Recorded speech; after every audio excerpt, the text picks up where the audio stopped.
Leviticus 1.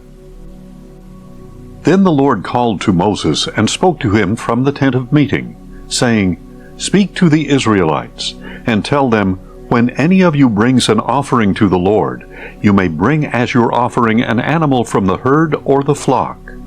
If his offering is a burnt offering from the herd, he is to present an unblemished male. He must bring it to the entrance to the tent of meeting for its acceptance before the Lord.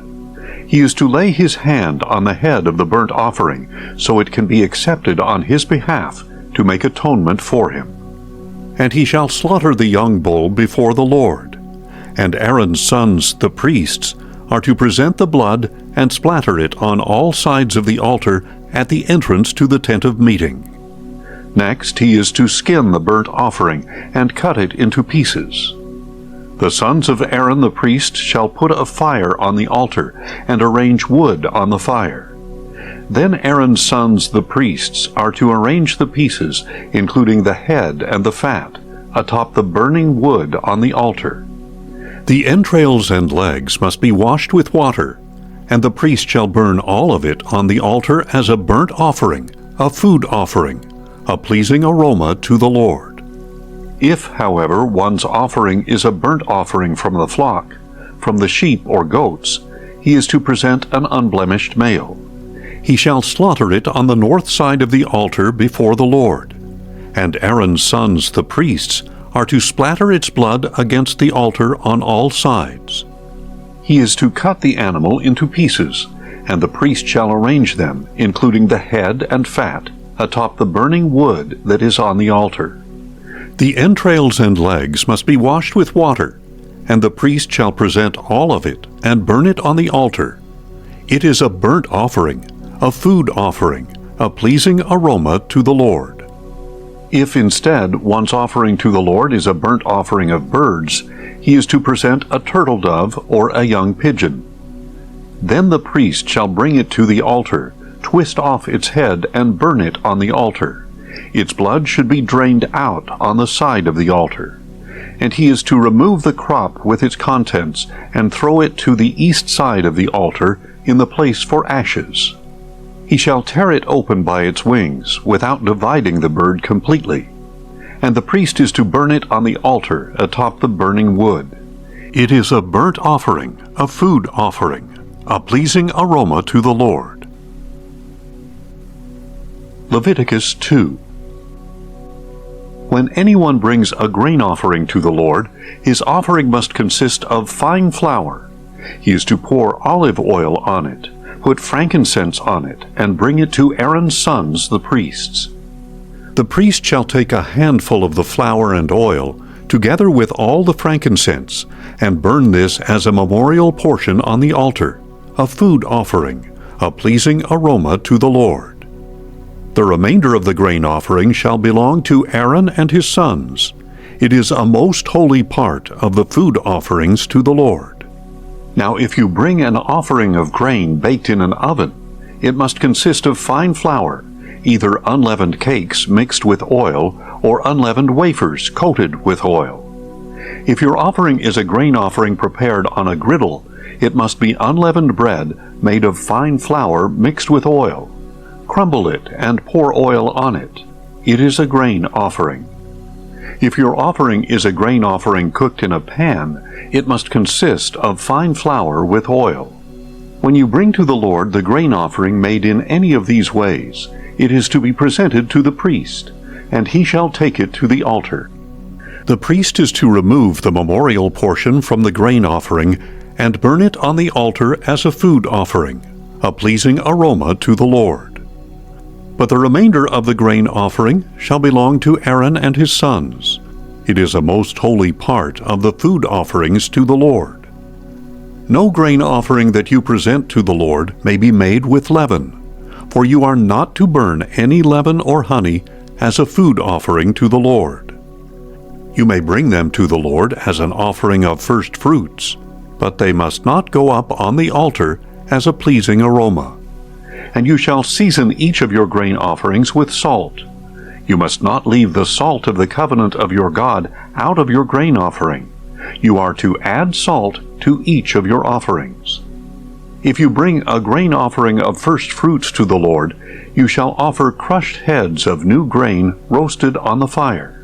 And you are to put oil and frankincense on it. It is a grain offering. The priest shall then burn the memorial portion of the crushed grain and the oil, together with all its frankincense, as a food offering to the Lord. Leviticus 3.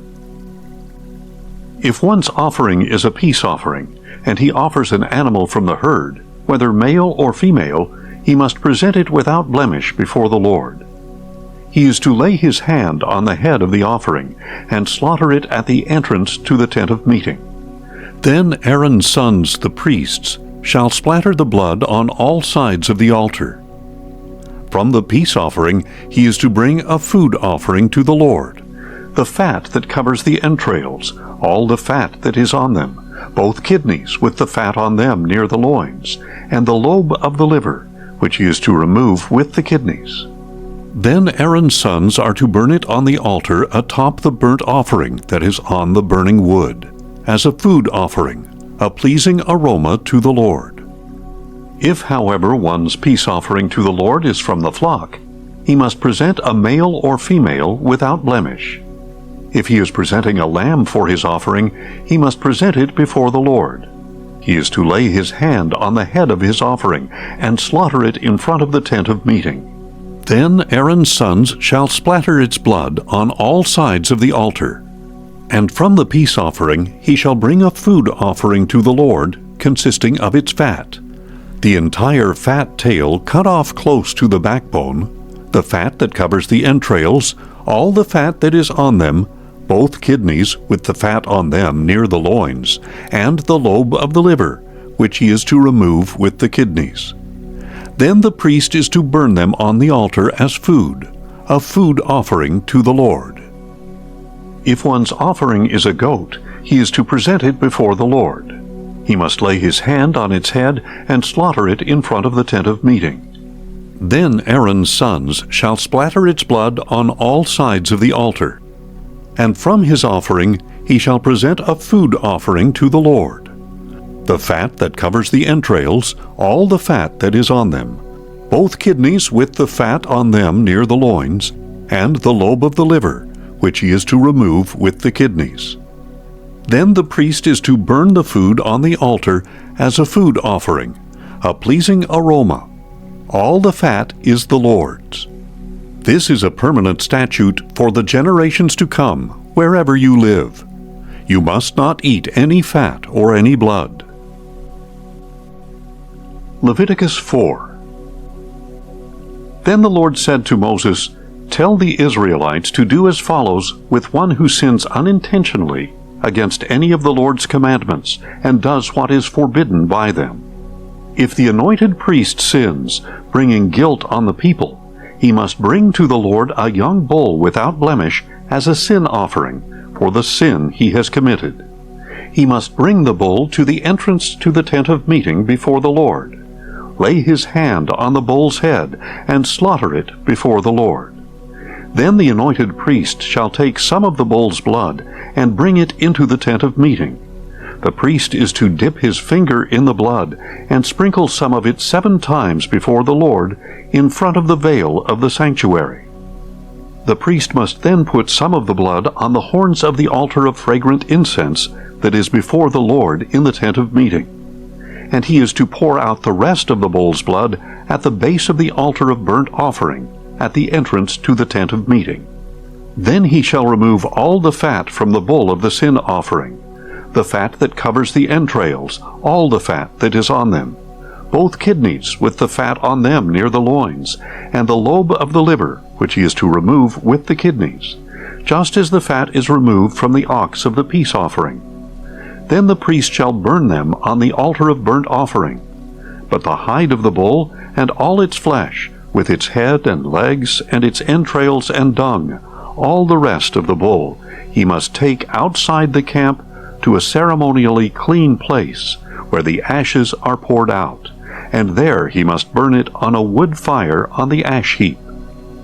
Now if the whole congregation of Israel strays unintentionally, and the matter escapes the notice of the assembly, so that they violate any of the Lord's commandments and incur guilt by doing what is forbidden. When they become aware of the sin they have committed, then the assembly must bring a young bull as a sin offering and present it before the tent of meeting. The elders of the congregation are to lay their hands on the bull's head before the Lord, and it shall be slaughtered before the Lord. Then the anointed priest is to bring some of the bull's blood into the tent of meeting, and he is to dip his finger in the blood and sprinkle it 7 times before the Lord in front of the veil. He is also to put some of the blood on the horns of the altar that is before the Lord in the tent of meeting, and he must pour out the rest of the blood at the base of the altar of burnt offering, at the entrance to the tent of meeting. And he is to remove all the fat from it, and burn it on the altar.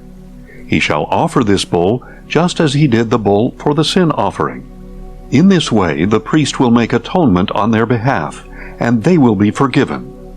Then he is to take the bull outside the camp and burn it, just as he burned the first bull. It is the sin offering for the assembly.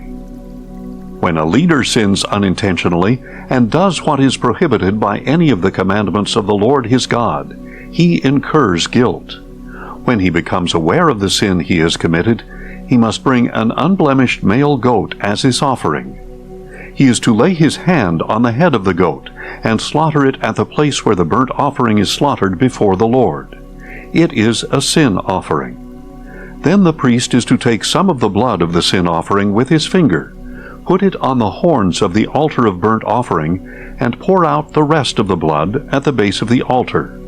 He must burn all its fat on the altar, like the fat of the peace offerings. Thus the priest will make atonement for that man's sin, and he will be forgiven. And if one of the common people sins unintentionally and does what is prohibited by any of the Lord's commandments, he incurs guilt. When he becomes aware of the sin he has committed, he must bring an unblemished female goat as his offering for that sin. He is to lay his hand on the head of the sin offering and slaughter it at the place of the burnt offering. Then the priest is to take some of its blood with his finger, put it on the horns of the altar of burnt offering, and pour out the rest of the blood at the base of the altar. Then he is to remove all the fat, just as it is removed from the peace offering, and the priest is to burn it on the altar as a pleasing aroma to the Lord. In this way the priest will make atonement for him, and he will be forgiven. If, however, he brings a lamb as a sin offering, he must bring an unblemished female, and he is to lay his hand on the head of the sin offering, and slaughter it as a sin offering at the place where the burnt offering is slaughtered. Then the priest is to take some of the blood of the sin offering with his finger, put it on the horns of the altar of burnt offering, and pour out the rest of its blood at the base of the altar. And he shall remove all the fat, just as the fat of the lamb is removed from the peace offerings.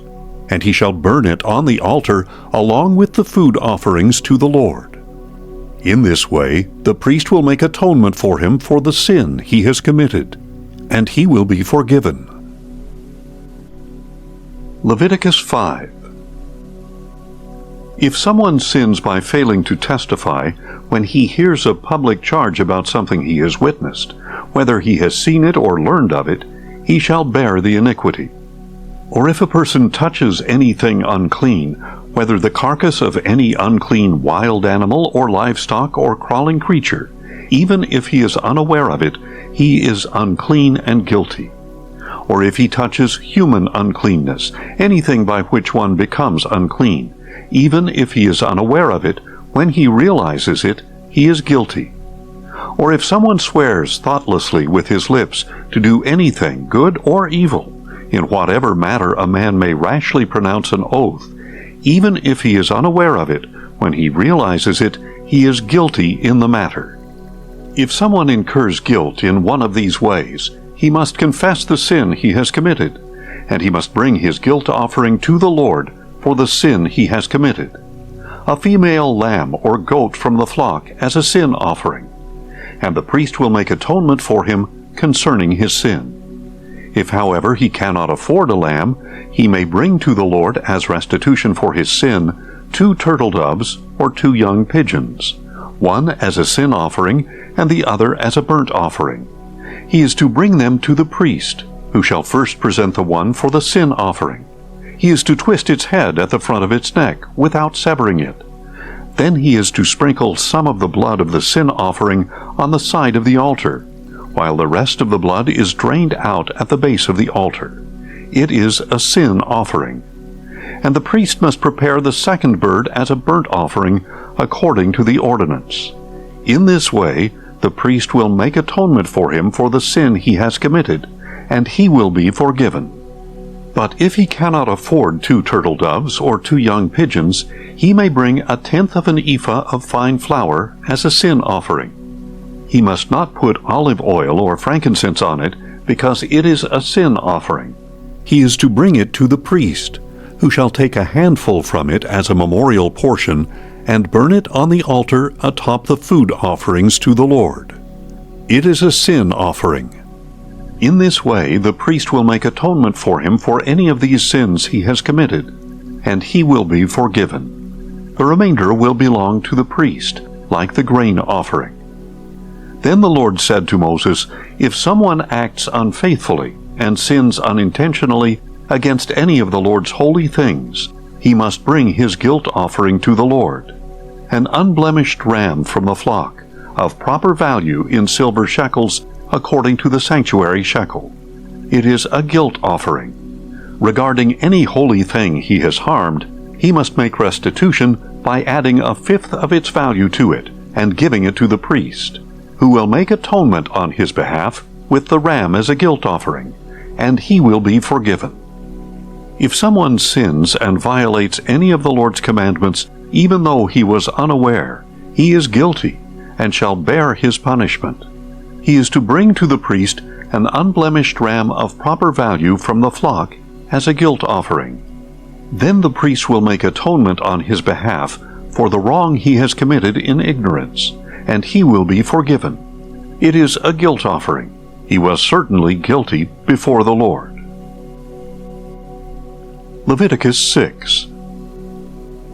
And the Lord said to Moses, "If someone sins and acts unfaithfully against the Lord by deceiving his neighbor in regard to a deposit or security entrusted to him or stolen, or if he extorts his neighbor or finds lost property and lies about it and swears falsely, or if he commits any such sin that a man might commit, once he has sinned and becomes guilty, he must return what he has stolen or taken by extortion, or the deposit entrusted to him, or the lost property he found, or anything else about which he has sworn falsely. He must make restitution in full, add 1/5 of the value, and pay it to the owner on the day he acknowledges his guilt. Then he must bring to the priest his guilt offering to the Lord, an unblemished ram of proper value from the flock. In this way the priest will make atonement for him before the Lord, and he will be forgiven for anything he may have done to incur guilt. Then the Lord said to Moses, "Command Aaron and his sons that this is the law of the burnt offering. The burnt offering is to remain on the hearth of the altar all night until morning, and the fire must be kept burning on the altar. And the priest shall put on his linen robe and linen undergarments, and he shall remove from the altar the ashes of the burnt offering that the fire has consumed, and place them beside it. Then he must take off his garments, put on other clothes, and carry the ashes outside the camp to a ceremonially clean place. The fire on the altar shall be kept burning. It must not be extinguished. Every morning the priest is to add wood to the fire, arrange the burnt offering on it, and burn the fat portions of the peace offerings on it. The fire shall be kept burning on the altar continually. It must not be extinguished. Now this is the law of the grain offering. Aaron's sons shall present it before the Lord in front of the altar. The priest is to remove a handful of fine flour and olive oil, together with all the frankincense from the grain offering, and burn the memorial portion on the altar as a pleasing aroma to the Lord. Aaron and his sons are to eat the remainder. It must be eaten without leaven in a holy place. They are to eat it in the courtyard of the tent of meeting. It must not be baked with leaven. I have assigned it as their portion of my food offerings. It is most holy, like the sin offering and the guilt offering. Any male among the sons of Aaron may eat it. This is a permanent portion from the food offerings to the Lord for the generations to come. Anything that touches them will become holy. Then the Lord said to Moses, "This is the offering that Aaron and his sons must present to the Lord on the day he is anointed. 1/10 of an ephah of fine flour as a regular grain offering, half of it in the morning and half in the evening. It shall be prepared with oil on a griddle. You are to bring it well kneaded and present it as a grain offering broken in pieces, a pleasing aroma to the Lord. The priest, who is one of Aaron's sons and will be anointed to take his place, is to prepare it. As a permanent portion for the Lord, it must be burned completely. Every grain offering for a priest shall be burned completely. It is not to be eaten." And the Lord said to Moses, "Tell Aaron and his sons that this is the law of the sin offering. In the place where the burnt offering is slaughtered, the sin offering shall be slaughtered before the Lord. It is most holy. The priest who offers it shall eat it. It must be eaten in a holy place, in the courtyard of the tent of meeting. Anything that touches its flesh will become holy, and if any of the blood is spattered on a garment, you must wash it in a holy place. The clay pot in which the sin offering is boiled must be broken. If it is boiled in a bronze pot, the pot must be scoured and rinsed with water. Any male among the priests may eat it. It is most holy. But no sin offering may be eaten if its blood has been brought into the tent of meeting to make atonement in the holy place. It must be burned." Leviticus 7. Now this is the law of the guilt offering, which is most holy. The guilt offering must be slaughtered in the place where the burnt offering is slaughtered, and the priest shall splatter its blood on all sides of the altar. And all the fat from it shall be offered, the fat tail, the fat that covers the entrails, both kidneys with the fat on them near the loins, and the lobe of the liver, which is to be removed with the kidneys. The priest shall burn them on the altar as a food offering to the Lord. It is a guilt offering. Every male among the priests may eat of it. It must be eaten in a holy place. It is most holy. The guilt offering is like the sin offering. The same law applies to both. It belongs to the priest who makes atonement with it. As for the priest who presents a burnt offering for anyone, the hide of that offering belongs to him. Likewise, every grain offering that is baked in an oven, or cooked in a pan, or on a griddle, belongs to the priest who presents it. And every grain offering, whether dry or mixed with oil, belongs equally to all the sons of Aaron. Now this is the law of the peace offering that one may present to the Lord. If he offers it in thanksgiving, then along with the sacrifice of thanksgiving he shall offer unleavened cakes mixed with olive oil, unleavened wafers coated with oil, and well-kneaded cakes of fine flour mixed with oil. Along with his peace offering of thanksgiving, he is to present an offering with cakes of leavened bread. From the cakes he must present one portion of each offering as a contribution to the Lord. It belongs to the priest who sprinkles the blood of the peace offering. The meat of the sacrifice of his peace offering of thanksgiving must be eaten on the day he offers it. None of it may be left until morning. If, however, the sacrifice he offers is a vow or a free will offering, it shall be eaten on the day he presents his sacrifice, but the remainder may be eaten on the next day. But any meat of the sacrifice remaining until the third day must be burned up. If any of the meat from his peace offering is eaten on the third day, it will not be accepted. It will not be credited to the one who presented it. It shall be an abomination, and the one who eats of it shall bear his iniquity. Meat that touches anything unclean must not be eaten. It is to be burned up. As for any other meat, anyone who is ceremonially clean may eat it. But if anyone who is unclean eats meat from the peace offering that belongs to the Lord, that person must be cut off from his people. If one touches anything unclean, whether human uncleanness, an unclean animal, or any unclean detestable thing, and then eats any of the meat of the peace offering that belongs to the Lord, that person must be cut off from his people. Then the Lord said to Moses, "Speak to the Israelites, and say, You are not to eat any of the fat of an ox, a sheep, or a goat. The fat of an animal found dead or mauled by wild beasts may be used for any other purpose, but you must not eat it. If anyone eats the fat of an animal from which a food offering may be presented to the Lord, the one who eats it must be cut off from his people. You must not eat the blood of any bird or animal in any of your dwellings. If anyone eats blood, that person must be cut off from his people." Then the Lord said to Moses, "Speak to the Israelites, and say, Anyone who presents a peace offering to the Lord must bring it as his sacrifice to the Lord. With his own hands he is to bring the food offerings to the Lord.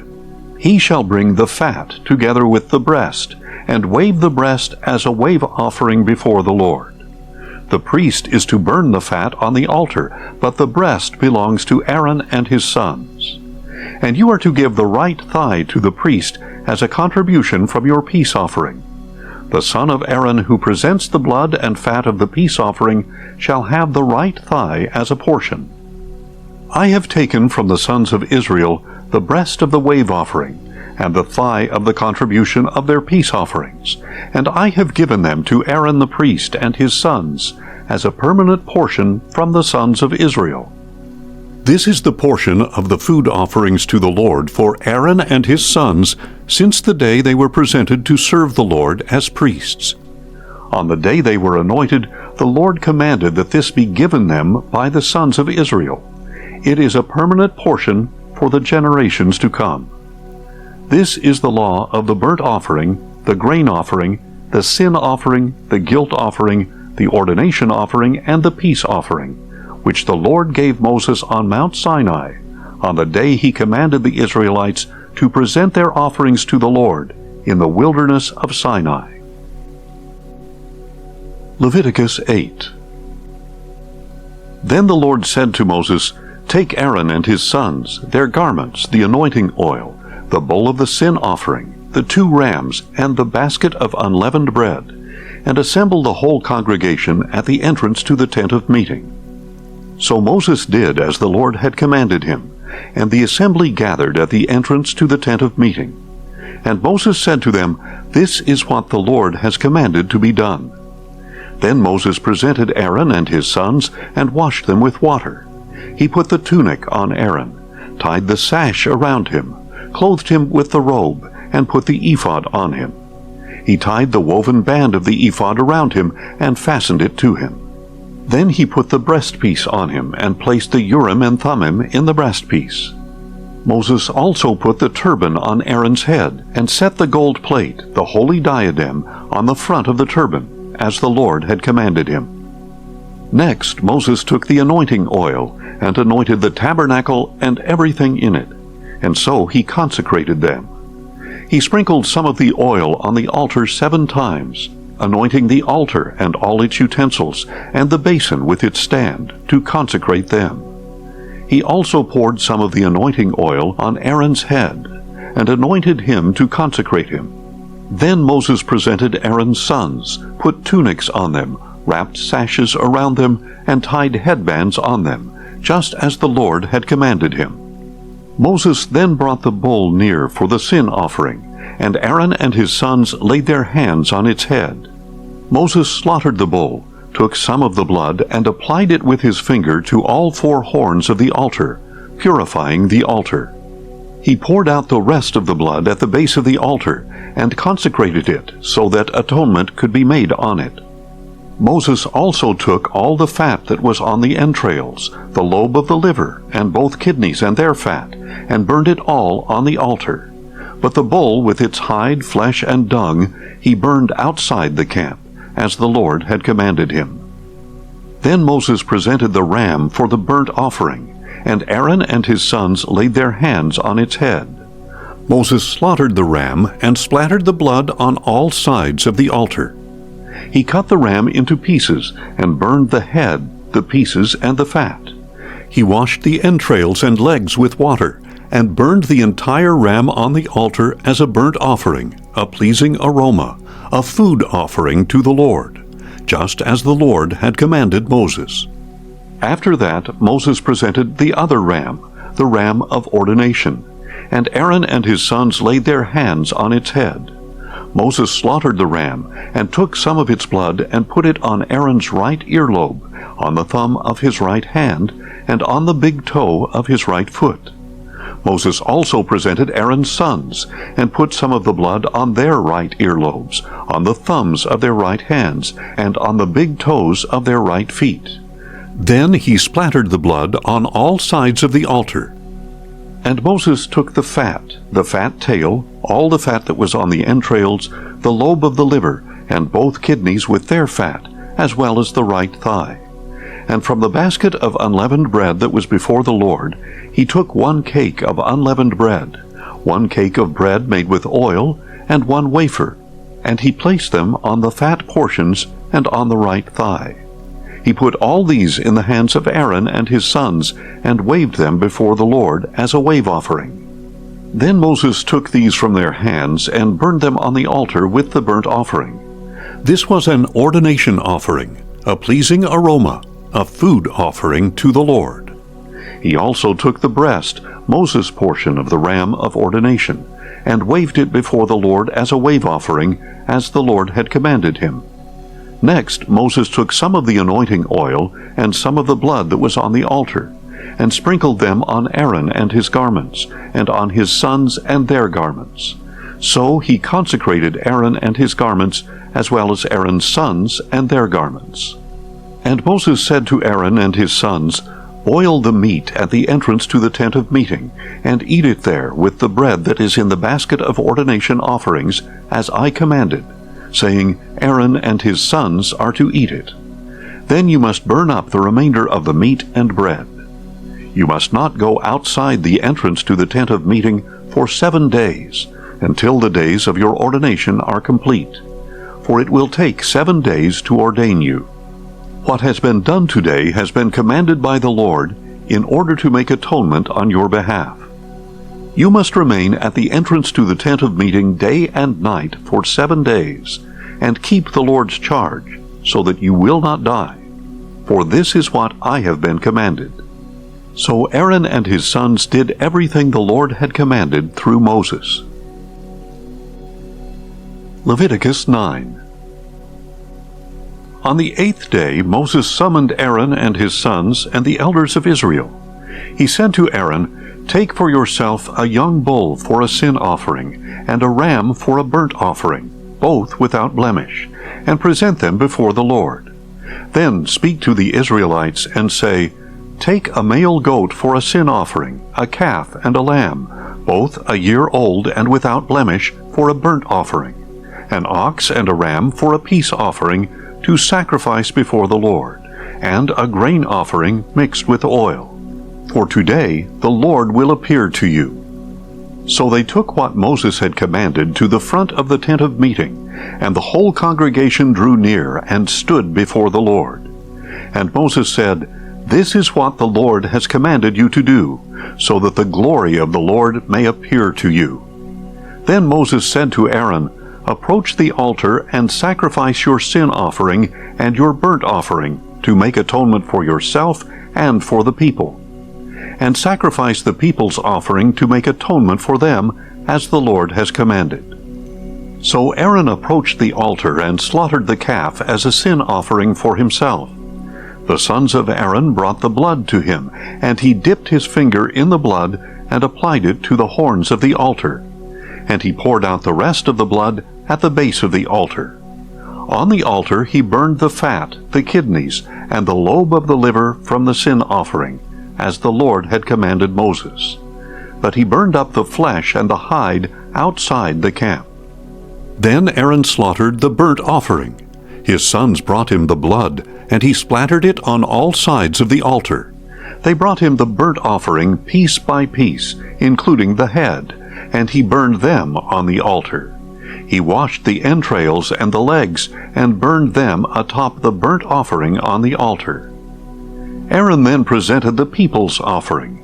He took the male goat for the people's sin offering, slaughtered it, and offered it for sin like the first one. He presented the burnt offering, and offered it according to the ordinance. Next he presented the grain offering, took a handful of it, and burned it on the altar in addition to the morning's burnt offering. Then he slaughtered the ox and the ram as the people's peace offering. His sons brought him the blood, and he splattered it on all sides of the altar. They also brought the fat portions from the ox and the ram, the fat tail, the fat covering the entrails, the kidneys, and the lobe of the liver, and placed these on the breasts.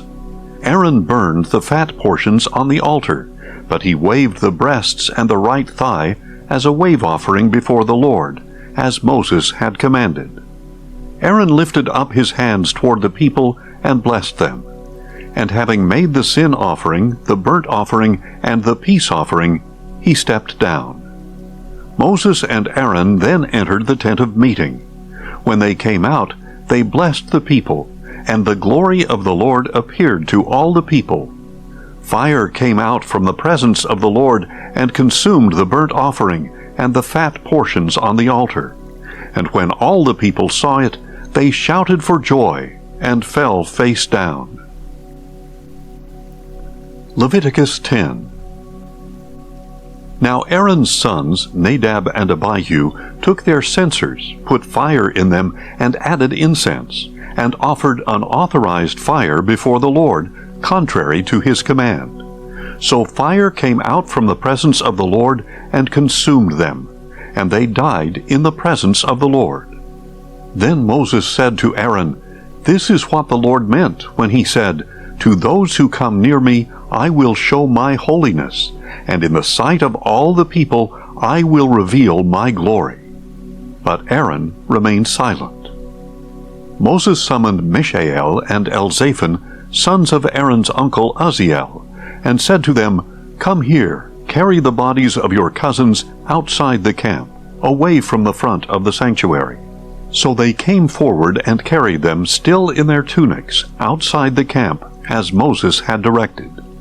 Then Moses said to Aaron and his sons Eleazar and Ithamar, "Do not let your hair become disheveled, and do not tear your garments, or else you will die, and the Lord will be angry with the whole congregation. But your brothers, the whole house of Israel, may mourn on account of the fire that the Lord has ignited. You shall not go outside the entrance to the tent of meeting, or you will die, for the Lord's anointing oil is on you." So they did as Moses instructed. Then the Lord said to Aaron, "You and your sons are not to drink wine or strong drink when you enter the tent of meeting, or else you will die. This is a permanent statute for the generations to come. You must distinguish between the holy and the common, between the clean and the unclean, so that you may teach the Israelites all the statutes that the Lord has given them through Moses." And Moses said to Aaron and his remaining sons, Eleazar and Ithamar, "Take the grain offering that remains from the food offerings to the Lord, and eat it without leaven beside the altar, because it is most holy. You shall eat it in a holy place, because it is your share and your son's share of the food offerings to the Lord. For this is what I have been commanded. And you and your sons and daughters may eat the breast of the wave offering and the thigh of the contribution in a ceremonially clean place, because these portions have been assigned to you and your children from the peace offerings of the sons of Israel. They are to bring the thigh of the contribution and the breast of the wave offering, together with the fat portions of the food offerings, to wave as a wave offering before the Lord. It will belong permanently to you and your children, as the Lord has commanded." Later Moses searched carefully for the goat of the sin offering, and behold, it had been burned up. He was angry with Eleazar and Ithamar, Aaron's remaining sons, and asked, "Why didn't you eat the sin offering in the holy place? For it is most holy. It was given to you to take away the guilt of the congregation by making atonement for them before the Lord. Since its blood was not brought inside the holy place, you should have eaten it in the sanctuary area as I commanded." But Aaron replied to Moses, "Behold, this very day they presented their sin offering and their burnt offering before the Lord. Since these things have happened to me, if I had eaten the sin offering today, would it have been acceptable in the sight of the Lord?" And when Moses heard this explanation, he was satisfied. Leviticus 11. The Lord spoke again to Moses and Aaron, telling them, "Say to the Israelites, of all the beasts of the earth, these ones you may eat. You may eat any animal that has a split hoof, completely divided, and that chews the cud. But of those that only chew the cud, or only have a divided hoof, you are not to eat the following: the camel, though it chews the cud, does not have a divided hoof. It is unclean for you. The rock badger, though it chews the cud, does not have a divided hoof. It is unclean for you. The rabbit, though it chews the cud, does not have a divided hoof. It is unclean for you. And the pig, though it has a split hoof, completely divided, does not chew the cud. It is unclean for you. You must not eat their meat or touch their carcasses. They are unclean for you.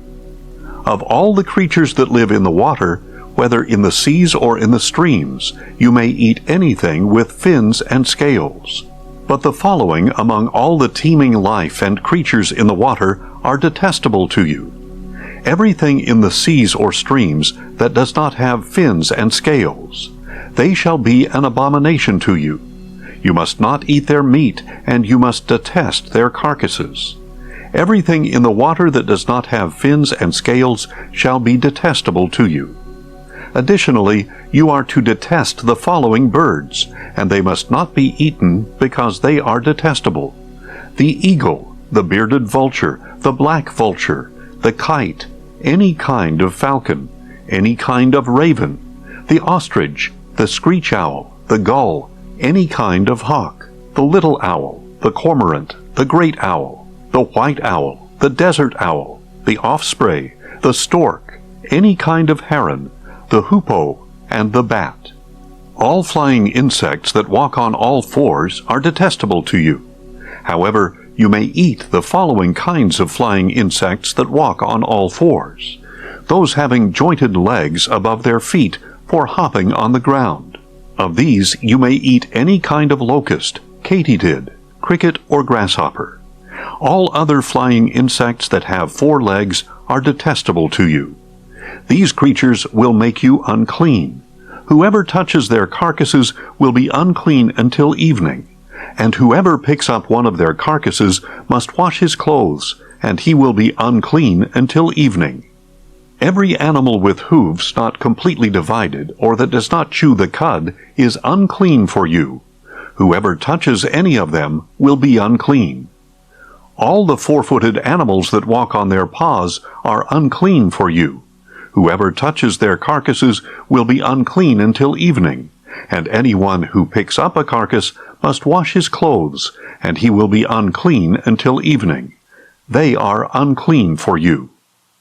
The following creatures that move along the ground are unclean for you: the mole, the mouse, any kind of great lizard, the gecko, the monitor lizard, the common lizard, the skink, and the chameleon. These animals are unclean for you among all the crawling creatures. Whoever touches them when they are dead shall be unclean until evening. When one of them dies and falls on something, that article becomes unclean. Any article of wood, clothing, leather, sackcloth, or any implement used for work must be rinsed with water and will remain unclean until evening. Then it will be clean. If any of them falls into a clay pot, everything in it will be unclean. You must break the pot. Any food coming into contact with water from that pot will be unclean, and any drink in such a container will be unclean. anything upon which one of their carcasses falls will be unclean. If it is an oven or cooking pot, it must be smashed. It is unclean, and will remain unclean for you. Nevertheless, a spring or cistern containing water will remain clean, but one who touches a carcass in it will be unclean. If a carcass falls on any seed for sowing, the seed is clean. But if water has been put on the seed, and a carcass falls on it, it is unclean for you. If an animal that you may eat dies, anyone who touches the carcass will be unclean until evening. Whoever eats from the carcass must wash his clothes and will be unclean until evening.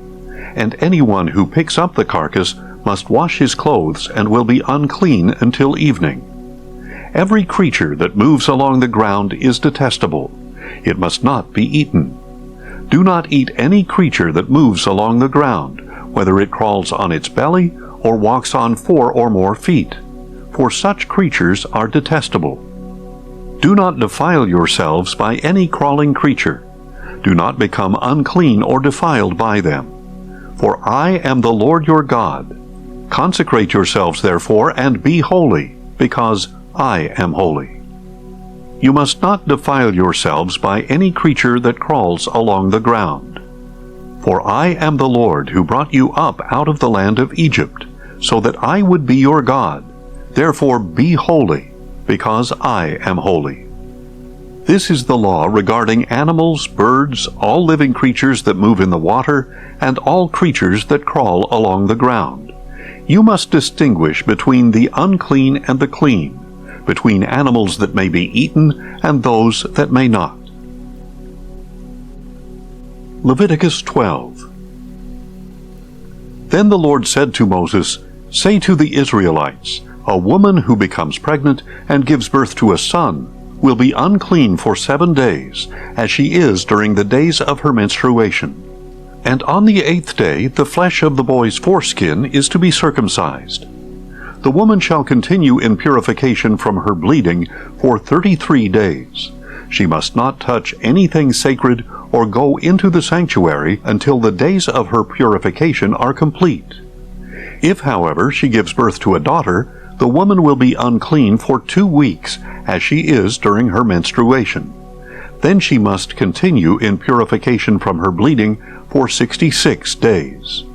When the days of her purification are complete, whether for a son or for a daughter, she is to bring to the priest at the entrance to the tent of meeting a year-old lamb for a burnt offering, and a young pigeon or a turtle dove for a sin offering. And the priest will present them before the Lord, and make atonement for her. And she shall be ceremonially cleansed from her flow of blood. This is the law for a woman giving birth, whether to a male or to a female. But if she cannot afford a lamb, she shall bring 2 turtle doves or 2 young pigeons, one for a burnt offering and the other for a sin offering. Then the priest will make atonement for her, and she will be clean. Leviticus 13. Then the Lord said to Moses and Aaron, "When someone has a swelling or rash or bright spot on his skin that may be an infectious skin disease, he must be brought to Aaron the priest or to one of his sons who is a priest. The priest is to examine the infection on his skin, and if the hair in the infection has turned white and the sore appears to be deeper than the skin, it is a skin disease. After the priest examines him, he must pronounce him unclean. If, however, the spot on his skin is white and does not appear to be deeper than the skin, and the hair in it has not turned white, the priest shall isolate the infected person for 7 days. On the 7th day the priest is to re-examine him, and if he sees that the infection is unchanged and has not spread on the skin, the priest must isolate him for another 7 days. The priest will examine him again on the 7th day, and if the sore has faded and has not spread on the skin, the priest shall pronounce him clean. It is a rash. The person must wash his clothes and be clean. But if the rash spreads further on his skin, after he has shown himself to the priest for his cleansing, he must present himself again to the priest. The priest will re-examine him, and if the rash has spread on the skin, the priest must pronounce him unclean. It is a skin disease. When anyone develops a skin disease, he must be brought to the priest. The priest will examine him, and if there is a white swelling on the skin that has turned the hair white, and there is raw flesh in the swelling, it is a chronic skin disease, and the priest must pronounce him unclean. He need not isolate him, for he is unclean.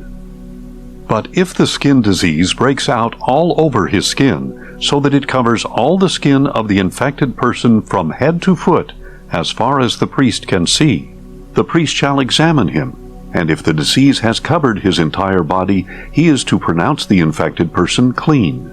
Since it has all turned white, he is clean. But whenever raw flesh appears on someone, he will be unclean. When the priest sees the raw flesh, he must pronounce him unclean. The raw flesh is unclean. It is a skin disease. But if the raw flesh changes and turns white, he must go to the priest. The priest will re-examine him, and if the infection has turned white, the priest is to pronounce the infected person clean. Then he is clean. When a boil appears on someone's skin and it heals, and a white swelling or a reddish-white spot develops where the boil was, he must present himself to the priest. The priest shall examine it, and if it appears to be beneath the skin, and the hair in it has turned white, the priest shall pronounce him unclean. It is a diseased infection that has broken out in the boil. But when the priest examines it, if there is no white hair in it, and it is not beneath the skin and has faded, the priest shall isolate him for 7 days. If it spreads any further on the skin, the priest must pronounce him unclean. It is an infection. But if the spot remains unchanged and does not spread, it is only the scar from the boil, and the priest shall pronounce him clean. When there is a burn on someone's skin, and the raw area of the burn becomes reddish-white or white, the priest must examine it. If the hair in the spot has turned white, and the spot appears to be deeper than the skin, it is a disease that has broken out in the burn. The priest must pronounce him unclean. It is a diseased infection. But if the priest examines it, and there is no white hair in the spot, and it is not beneath the skin but has faded, the priest shall isolate him for 7 days. On the 7th day the priest is to re-examine him, and if it has spread further on the skin, the priest must pronounce him unclean. It is a diseased infection. But if the spot is unchanged and has not spread on the skin but has faded, it is a swelling from the burn, and the priest is to pronounce him clean, for it is only the scar from the burn. If a man or woman has an infection on the head or chin, the priest shall examine the infection. And if it appears to be deeper than the skin, and the hair in it is yellow and thin, the priest must pronounce him unclean. It is a scaly outbreak, an infectious disease of the head or chin. But if the priest examines the scaly infection, and it does not appear to be deeper than the skin, and there is no black hair in it, the priest shall isolate the infected person for 7 days.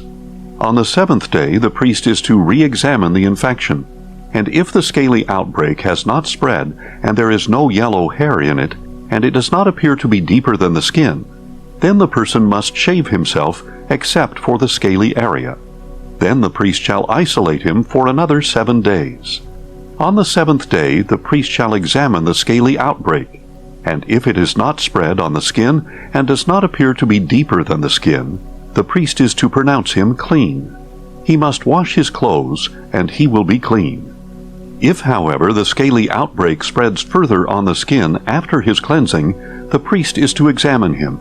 And if the scaly outbreak has spread on the skin, the priest need not look for yellow hair. The person is unclean. If, however, in his sight the scaly outbreak is unchanged, and black hair has grown in it, then it has healed. He is clean, and the priest is to pronounce him clean. When a man or a woman has white spots on the skin, the priest shall examine them, and if the spots are dull white, it is a harmless rash that has broken out on the skin. The person is clean. Now if a man loses his hair and is bald, he is still clean. or if his hairline recedes and he is bald on his forehead, he is still clean. But if there is a reddish-white sore on the bald head or forehead, it is an infectious disease breaking out on it. The priest is to examine him, and if the swelling of the infection on his bald head or forehead is reddish-white like a skin disease, the man is diseased. He is unclean. The priest must pronounce him unclean because of the infection on his head. A diseased person must wear torn clothes and let his hair hang loose, and he must cover his mouth and cry out, "Unclean, unclean." As long as he has the infection, he remains unclean.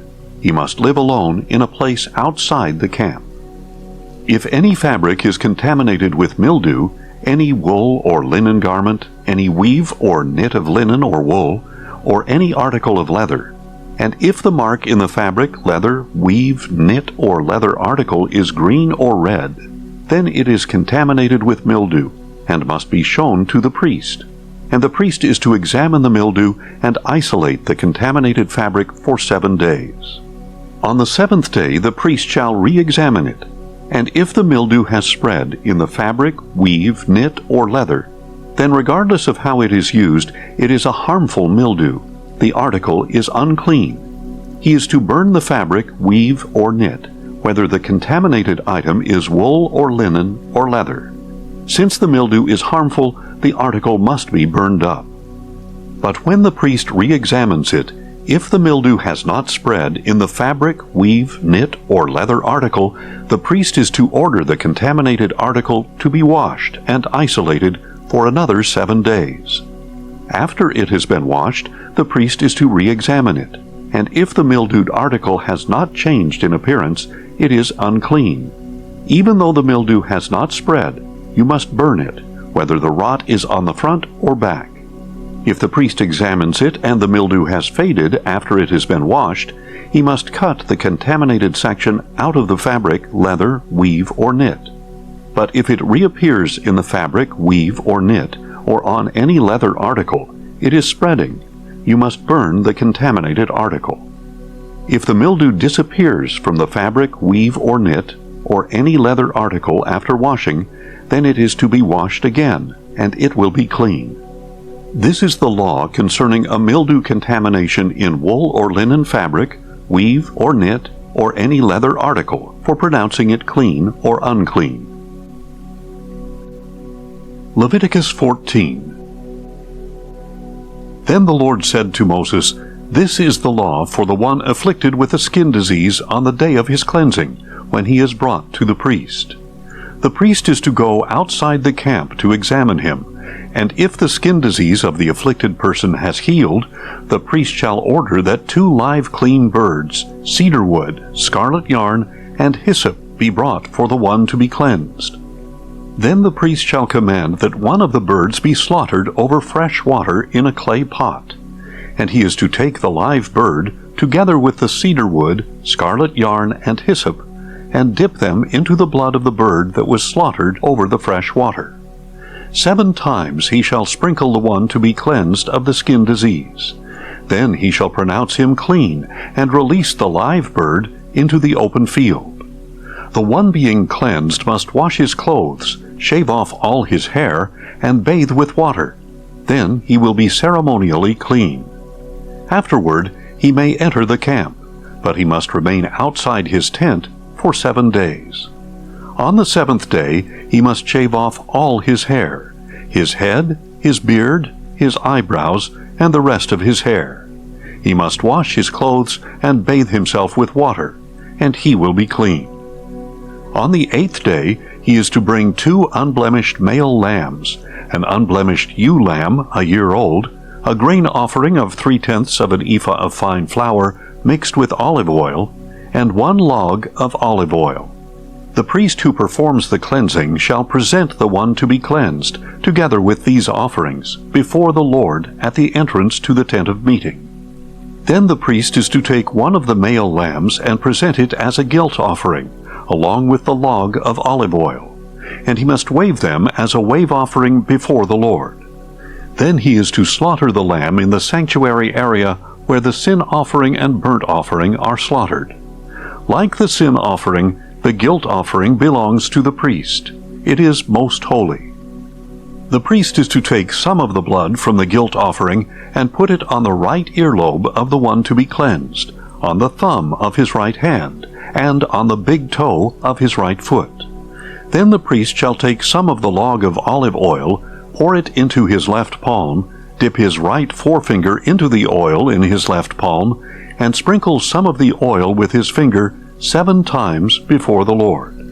And the priest is to put some of the oil remaining in his palm on the right earlobe of the one to be cleansed, on the thumb of his right hand, and on the big toe of his right foot, on top of the blood of the guilt offering.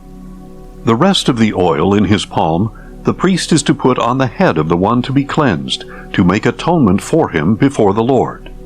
Then the priest is to sacrifice the sin offering, and make atonement for the one to be cleansed from his uncleanness.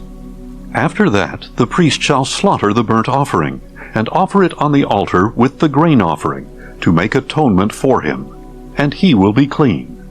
If, however, the person is poor, and cannot afford these offerings, he is to take 1 male lamb as a guilt offering to be waved to make atonement for him, along with 1/10 of an ephah of fine flour mixed with olive oil for a grain offering, a log of olive oil, and 2 turtle doves or 2 young pigeons, whichever he can afford, one to be a sin offering and the other a burnt offering.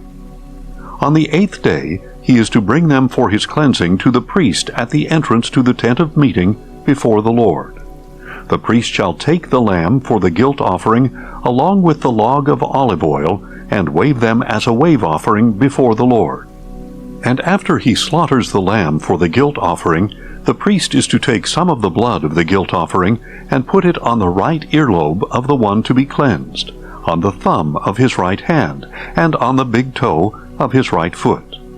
Then the priest is to pour some of the oil into his left palm, and sprinkle with his right forefinger some of the oil in his left palm 7 times before the Lord. The priest shall also put some of the oil in his palm on the right earlobe of the one to be cleansed, on the thumb of his right hand, and on the big toe of his right foot, on the same places as the blood of the guilt offering. The rest of the oil in his palm the priest is to put on the head of the one to be cleansed, to make atonement for him before the Lord. Then he must sacrifice the turtle doves or young pigeons, whichever he can afford, one as a sin offering and the other as a burnt offering, together with the grain offering. In this way the priest will make atonement before the Lord for the one to be cleansed. This is the law for someone who has a skin disease and cannot afford the cost of his cleansing.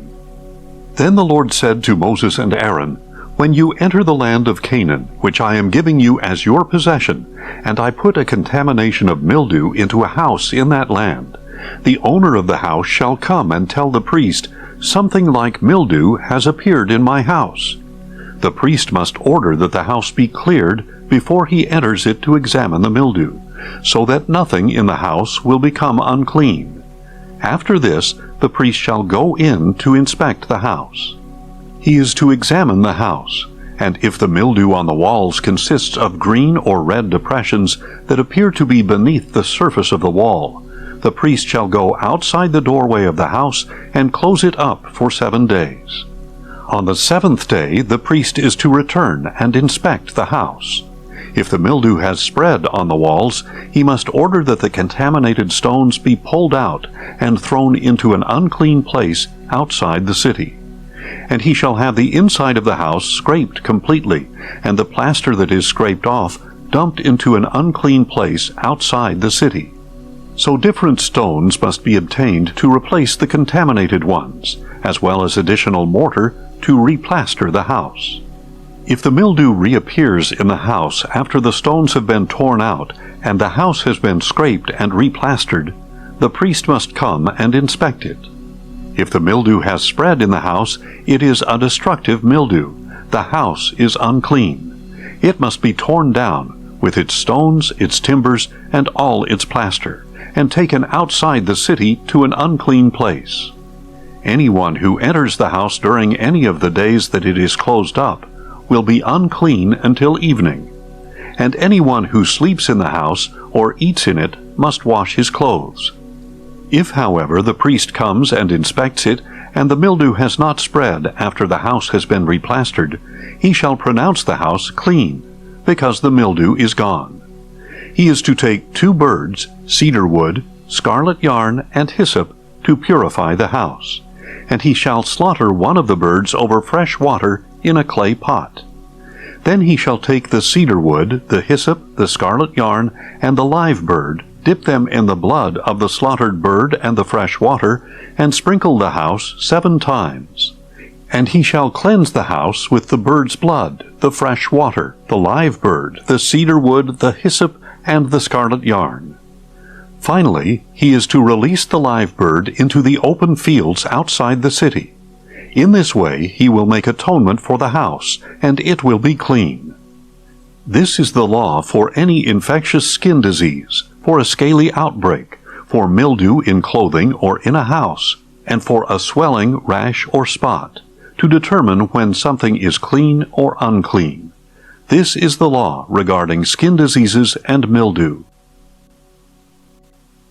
Leviticus 15.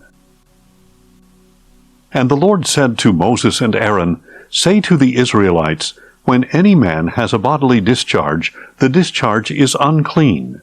This uncleanness is from his discharge, whether his body allows the discharge to flow or blocks it. So his discharge will bring about uncleanness. Any bed on which the man with the discharge lies will be unclean, and any furniture on which he sits will be unclean. Anyone who touches his bed must wash his clothes and bathe with water, and he will be unclean until evening. Whoever sits on furniture on which the man with the discharge was sitting must wash his clothes and bathe with water, and he will be unclean until evening. Whoever touches the body of the man with the discharge must wash his clothes and bathe with water, and he will be unclean until evening. If the man with the discharge spits on one who is clean, that person must wash his clothes and bathe with water, and he will be unclean until evening. Any saddle on which the man with the discharge rides will be unclean. Whoever touches anything that was under him will be unclean until evening, and whoever carries such things must wash his clothes and bathe with water, and he will be unclean until evening. If the man with the discharge touches anyone without first rinsing his hands with water, the one who was touched must wash his clothes and bathe with water, and he will be unclean until evening. Any clay pot that the man with the discharge touches must be broken, and any wooden utensil must be rinsed with water. When the man has been cleansed from his discharge, he must count off 7 days for his cleansing, wash his clothes, and bathe himself in fresh water, and he shall be clean. On the 8th day he is to take 2 turtle doves or 2 young pigeons, come before the Lord at the entrance to the tent of meeting, and give them to the priest. The priest is to sacrifice them, one as a sin offering and the other as a burnt offering. In this way the priest will make atonement for the man before the Lord because of his discharge. When a man has an emission of semen, he must bathe his whole body with water, and he will be unclean until evening. Any clothing or leather on which there is an emission of semen must be washed with water, and it will remain unclean until evening. If a man lies with a woman and there is an emission of semen, both must bathe with water, and they will remain unclean until evening.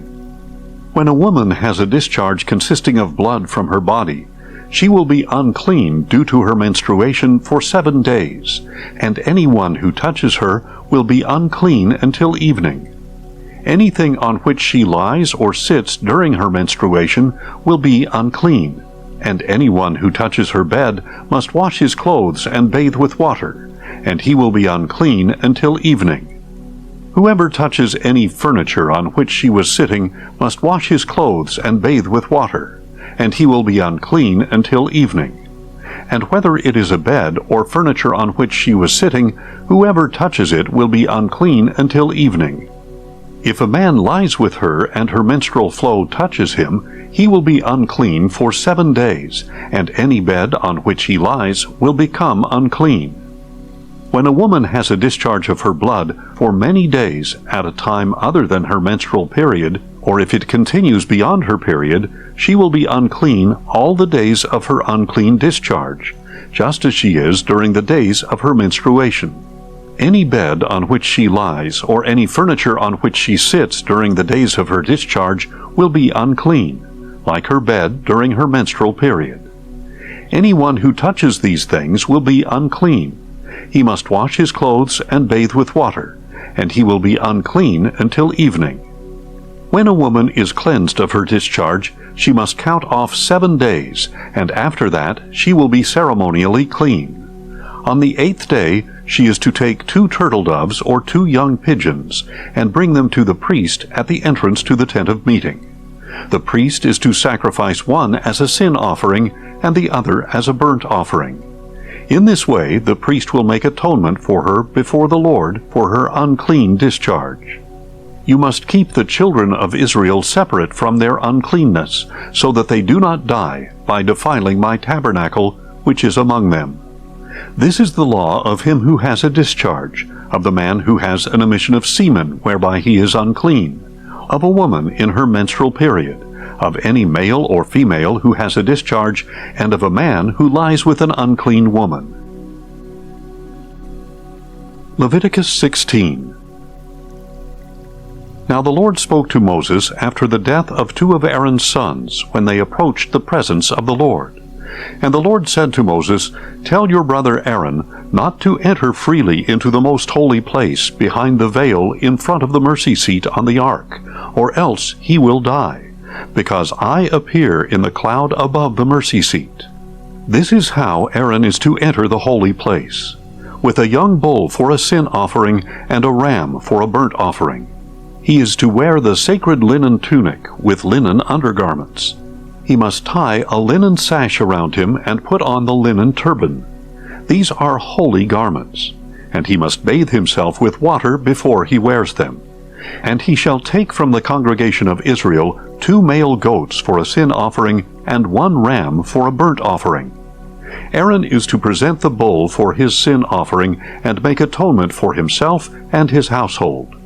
Then he shall take the 2 goats and present them before the Lord at the entrance to the tent of meeting.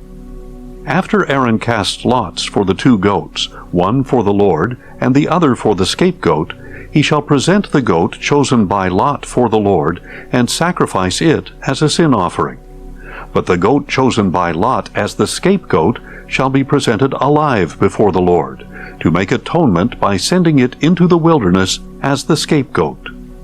When Aaron presents the bull for his sin offering and makes atonement for himself and his household, he is to slaughter the bull for his own sin offering. Then he must take a censer full of burning coals from the altar before the Lord, and 2 handfuls of finely ground fragrant incense, and take them inside the veil. He is to put the incense on the fire before the Lord, and the cloud of incense will cover the mercy seat above the testimony, so that he will not die.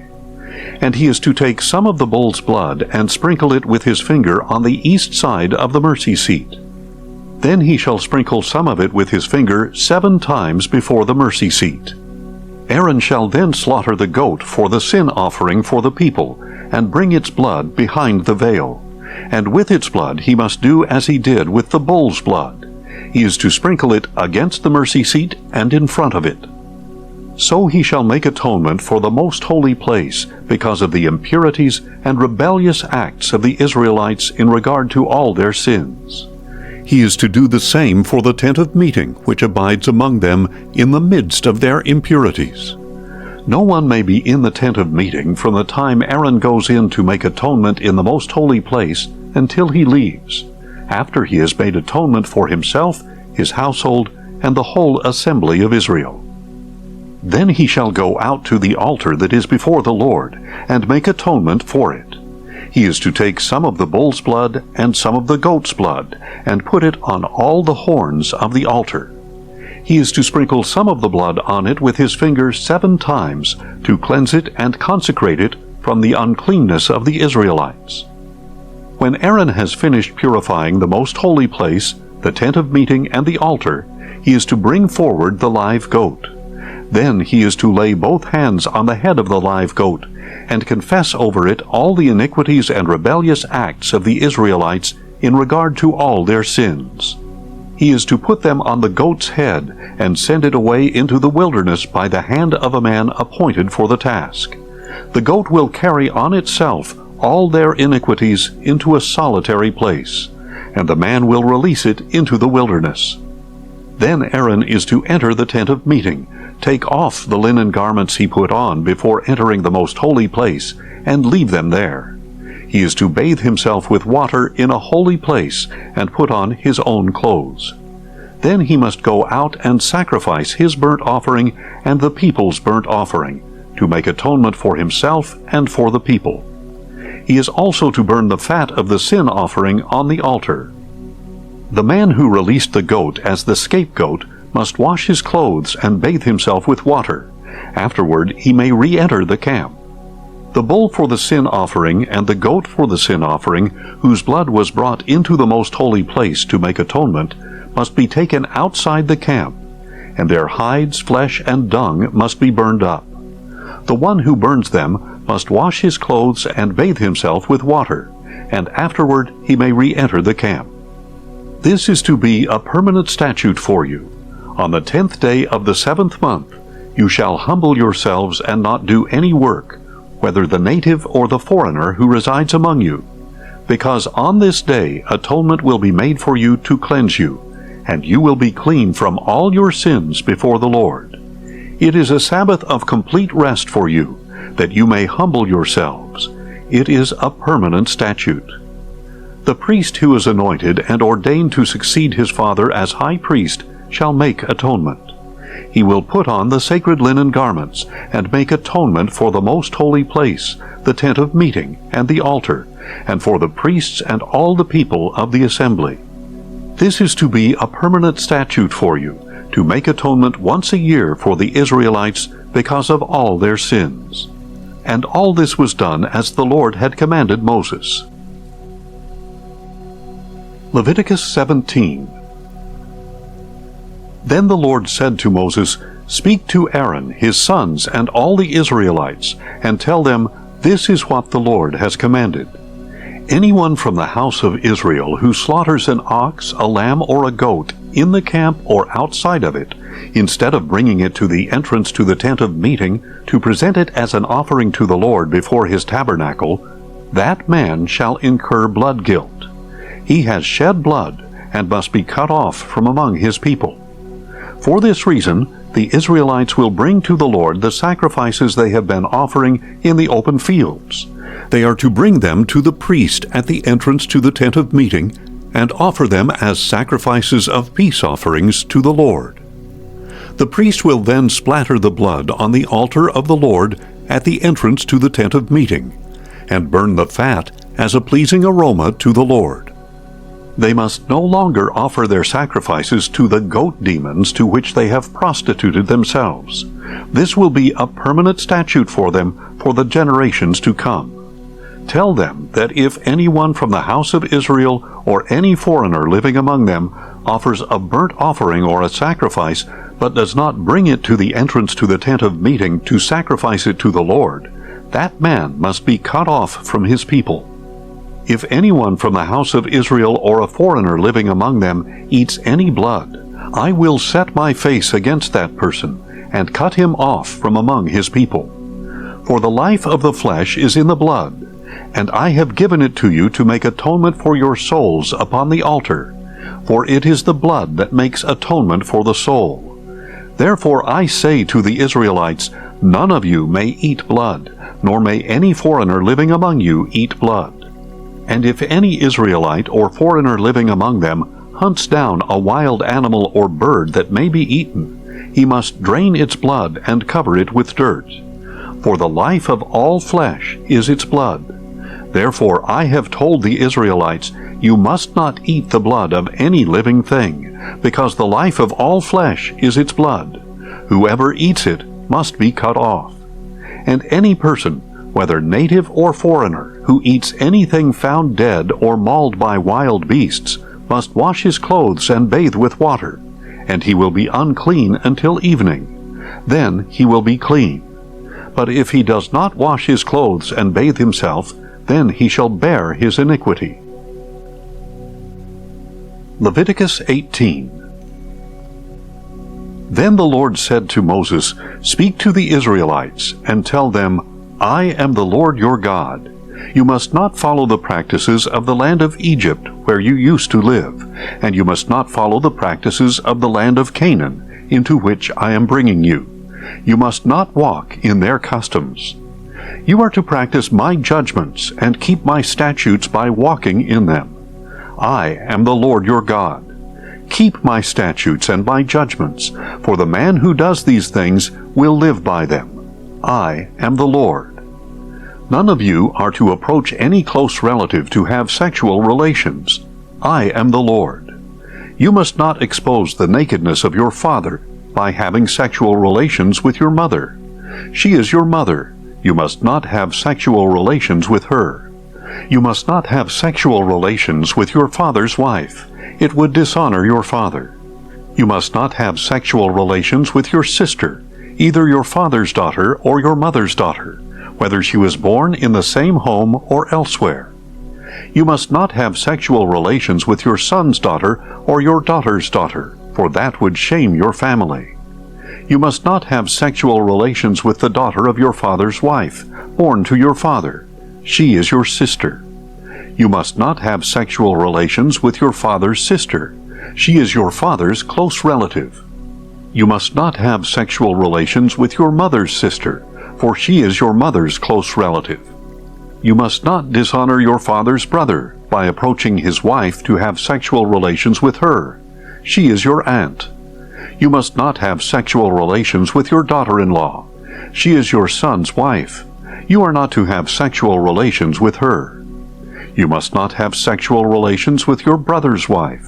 That would shame your brother. You must not have sexual relations with both a woman and her daughter. You are not to marry her son's daughter or her daughter's daughter and have sexual relations with her. They are close relatives. It is depraved.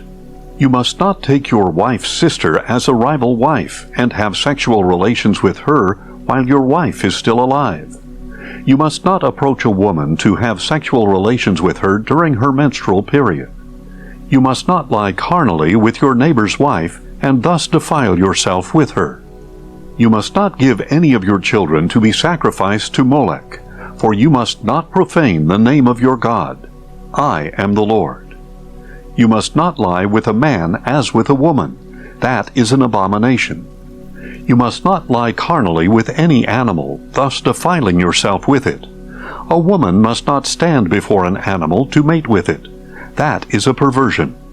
Do not defile yourselves by any of these practices. For by all these things the nations I am driving out before you have defiled themselves. Even the land has become defiled, so I am punishing it for its sin, and the land will vomit out its inhabitants. But you are to keep my statutes and ordinances, and you must not commit any of these abominations, neither your native-born nor the foreigner who lives among you. For the men who were in the land before you committed all these abominations, and the land has become defiled. So if you defile the land, it will vomit you out as it spewed out the nations before you. Therefore anyone who commits any of these abominations must be cut off from among his people. You must keep my charge not to practice any of the abominable customs that were practiced before you, so that you do not defile yourselves by them. I am the Lord your God. Leviticus 19. Then the Lord said to Moses, "Speak to the whole congregation of Israel, and tell them, Be holy, because I, the Lord your God, am holy. Each of you must respect his mother and father, and you must keep my Sabbaths. I am the Lord your God. Do not turn to idols or make for yourselves molten gods. I am the Lord your God. When you sacrifice a peace offering to the Lord, You shall offer it for your acceptance. It shall be eaten on the day you sacrifice it, or on the next day. But what remains on the third day must be burned up. If any of it is eaten on the third day, it is tainted and will not be accepted. Whoever eats it will bear his iniquity, for he has profaned what is holy to the Lord. That person must be cut off from his people. When you reap the harvest of your land, you are not to reap to the very edges of your field, or gather the gleanings of your harvest. You must not strip your vineyard bare, or gather its fallen grapes.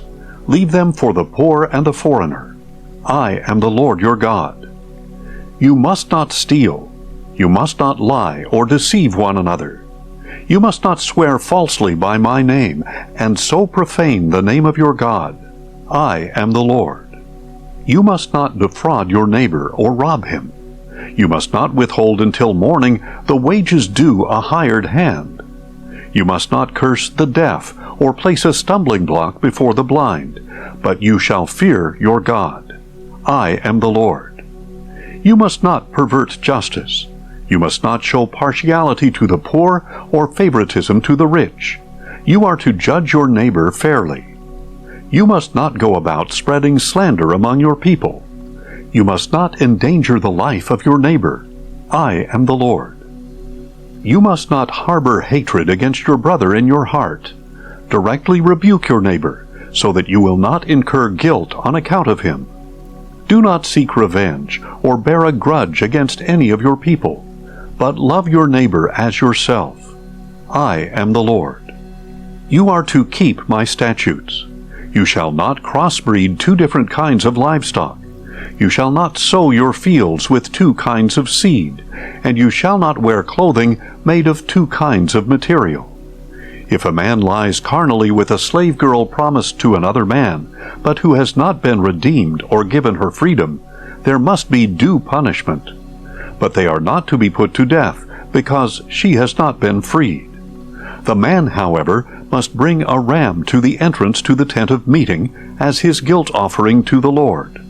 The priest shall make atonement on his behalf before the Lord with the ram of the guilt offering for the sin he has committed, and he will be forgiven the sin he has committed. When you enter the land and plant any kind of tree for food, you shall regard the fruit as forbidden. For 3 years it will be forbidden to you and must not be eaten. In the 4th year all its fruit must be consecrated as a praise offering to the Lord. But in the 5th year you may eat its fruit. Thus your harvest will be increased. I am the Lord your God.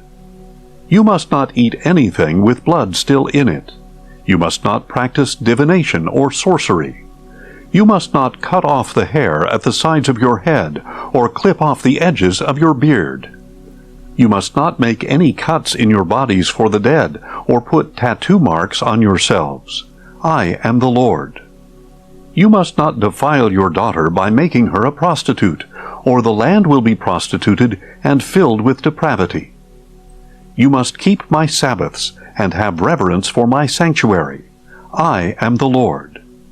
You must not turn to mediums or spiritists. Do not seek them out, or you will be defiled by them. I am the Lord your God. You are to rise in the presence of the elderly, honor the aged, and fear your God. I am the Lord. When a foreigner resides with you in your land, you must not oppress him. You must treat the foreigner living among you as native-born, and love him as yourself, for you were foreigners in the land of Egypt. I am the Lord your God. You must not use dishonest measures of length, weight, or volume. You shall maintain honest scales and weights, an honest ephah, and an honest hin. I am the Lord your God, who brought you out of the land of Egypt. You must keep all my statutes and all my ordinances, and follow them. I am the Lord. Leviticus 20. Then the Lord said to Moses, "Tell the Israelites, any Israelite or foreigner living in Israel who gives any of his children to Molech must be put to death. The people of the land are to stone him, and I will set my face against that man, and cut him off from his people. because by giving his offspring to Molech he has defiled my sanctuary and profaned my holy name. And if the people of the land ever hide their eyes and fail to put to death the man who gives one of his children to Molech, then I will set my face against that man and his family, and cut off from among their people both him and all who follow him in prostituting themselves with Molech. Whoever turns to mediums or spiritists to prostitute himself with them, I will also set my face against that person, and cut him off from his people. Consecrate yourselves, therefore, and be holy, because I am the Lord your God, and you shall keep my statutes and practice them. I am the Lord who sanctifies you. If anyone curses his father or mother, he must be put to death. He has cursed his father or mother.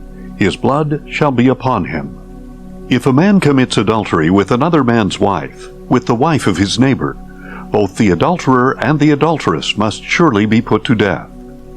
If a man lies with his father's wife, he has uncovered his father's nakedness. Both must surely be put to death. Their blood is upon them. If a man lies with his daughter-in-law, both must surely be put to death. They have acted perversely. Their blood is upon them. If a man lies with a man as with a woman, they have both committed an abomination. They must surely be put to death. Their blood is upon them. If a man marries both a woman and her mother, it is depraved. Both he and they must be burned in the fire, so that there will be no depravity among you. If a man lies carnally with an animal, he must be put to death, and you are also to kill the animal. If a woman approaches any animal to mate with it, you must kill both the woman and the animal. They must surely be put to death. Their blood is upon them. If a man marries his sister, whether the daughter of his father or of his mother, and they have sexual relations, it is a disgrace. They must be cut off in the sight of their people. He has uncovered the nakedness of his sister. He shall bear his iniquity. If a man lies with a menstruating woman and has sexual relations with her, he has exposed the source of her flow, and she has uncovered the source of her blood. Both of them must be cut off from among their people. You must not have sexual relations with the sister of your mother or your father, for it is exposing one's own kin. Both shall bear their iniquity. If a man lies with his uncle's wife, he has uncovered the nakedness of his uncle. They will bear their sin. They shall die childless. If a man marries his brother's wife, it is an act of impurity. He has uncovered the nakedness of his brother. They shall be childless. You are therefore to keep all my statutes and ordinances, so that the land where I am bringing you to live will not vomit you out. You must not follow the statutes of the nations I am driving out before you. Because they did all these things, I abhorred them.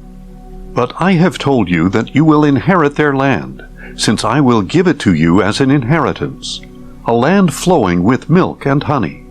I am the Lord your God, who has set you apart from the peoples. You are therefore to distinguish between clean and unclean animals and birds. Do not become contaminated by any animal or bird, or by anything that crawls on the ground. I have set these apart as unclean for you.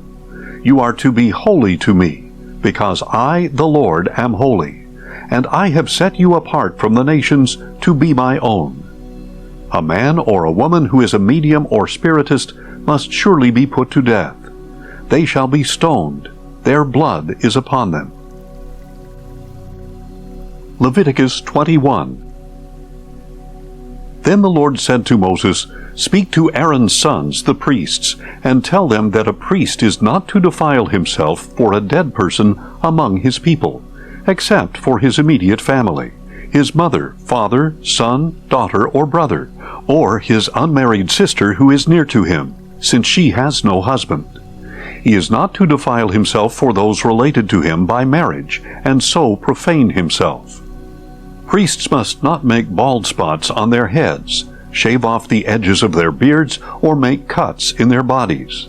They must be holy to their God, and not profane the name of their God. because they present to the Lord the food offerings, the food of their God. They must be holy. A priest must not marry a woman defiled by prostitution or divorced by her husband, for the priest is holy to his God. You are to regard him as holy, since he presents the food of your God.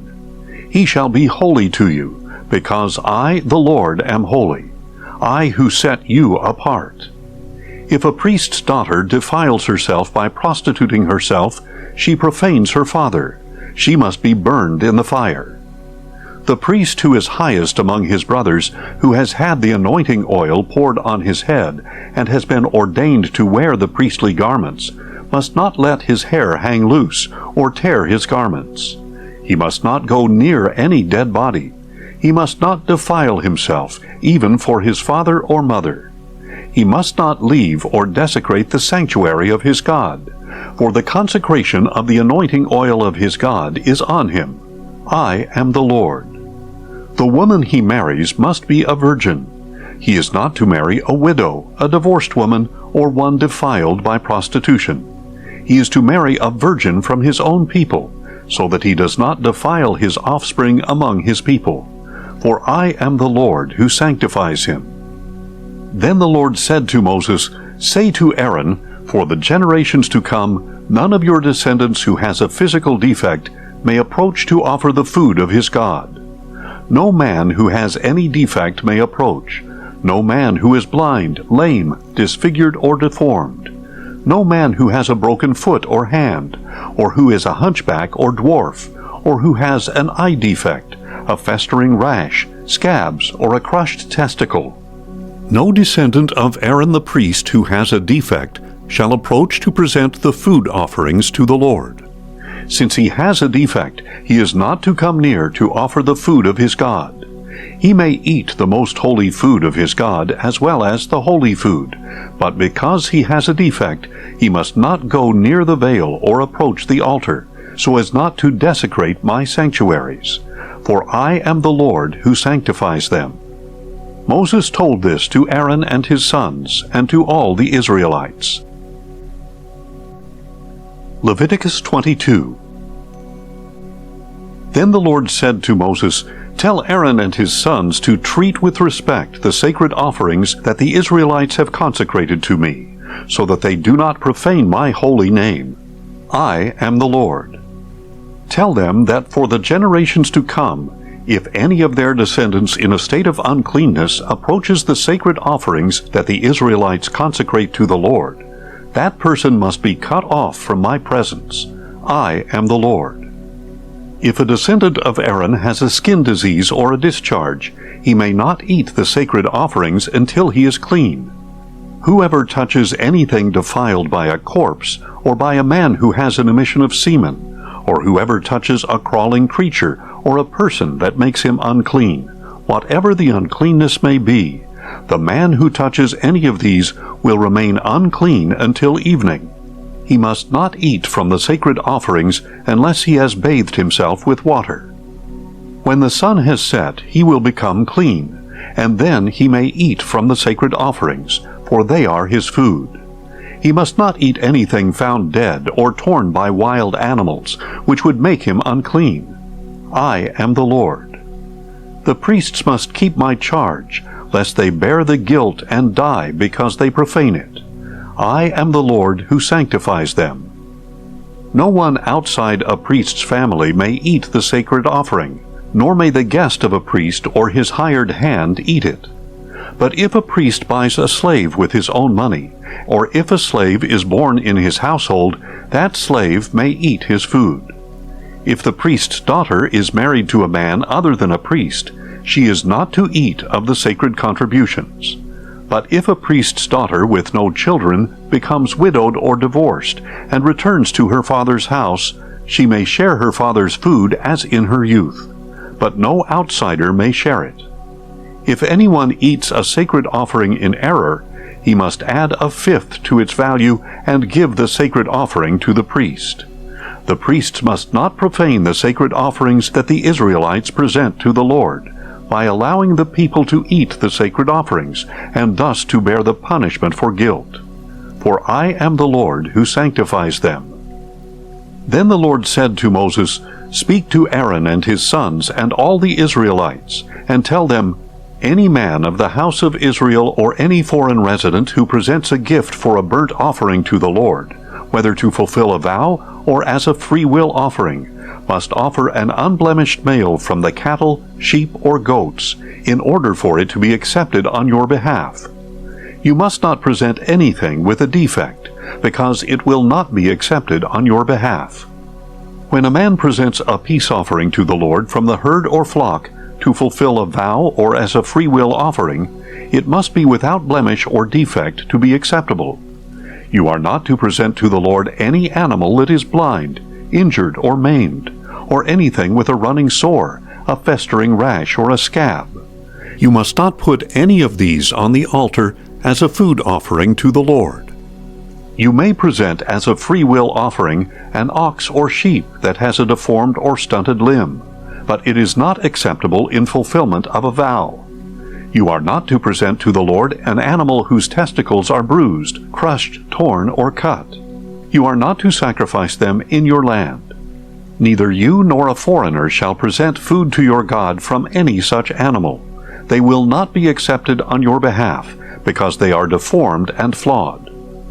Then the Lord said to Moses, "When an ox, a sheep, or a goat is born, it must remain with its mother for 7 days. From the 8th day on, it will be acceptable as a food offering presented to the Lord. But you must not slaughter an ox or a sheep on the same day as its young. When you sacrifice a thank offering to the Lord, offer it so that it may be acceptable on your behalf. It must be eaten that same day. Do not leave any of it until morning. I am the Lord. You are to keep my commandments and practice them. I am the Lord. You must not profane my holy name. I must be acknowledged as holy among the Israelites. I am the Lord who sanctifies you, who brought you out of the land of Egypt to be your God. I am the Lord." Leviticus 23. Then the Lord said to Moses, "Speak to the Israelites, and say to them, These are my appointed feasts, the feasts of the Lord that you are to proclaim as sacred assemblies. For 6 days work may be done, but the 7th day is a Sabbath of complete rest, a day of sacred assembly. You must not do any work. Wherever you live, it is a Sabbath to the Lord.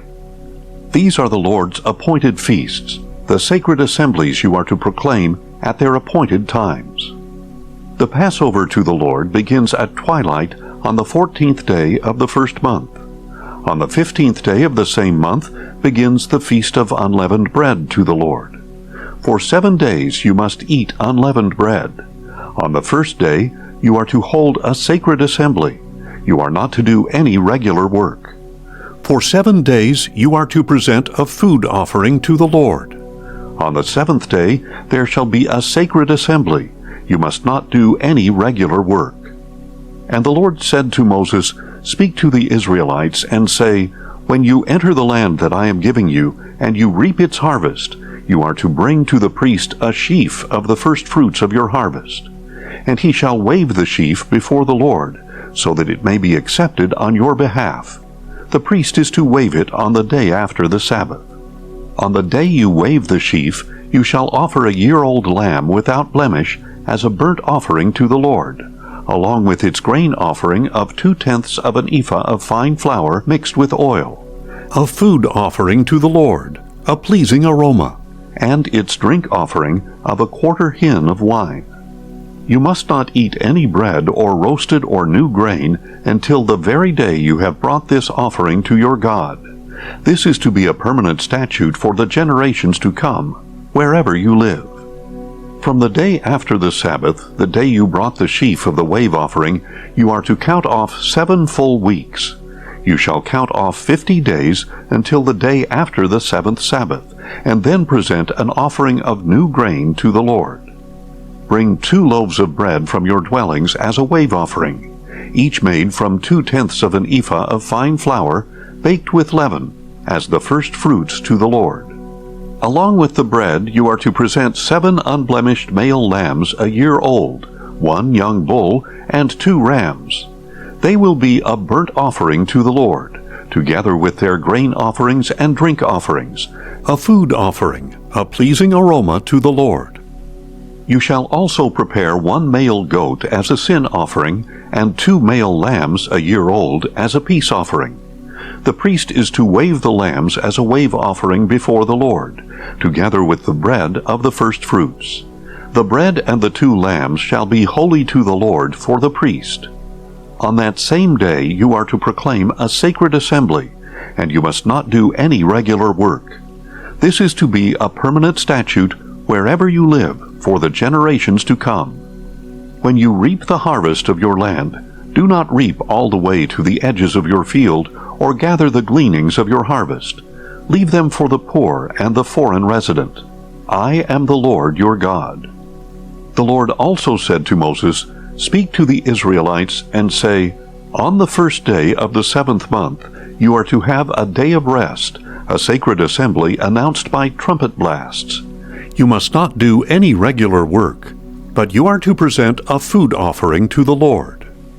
Again the Lord said to Moses, The 10th day of this 7th month is the Day of Atonement. You shall hold a sacred assembly and humble yourselves, and present a food offering to the Lord. On this day you are not to do any work, for it is the Day of Atonement, when atonement is made for you before the Lord your God. If anyone does not humble himself on this day, he must be cut off from his people. I will destroy from among his people anyone who does any work on this day.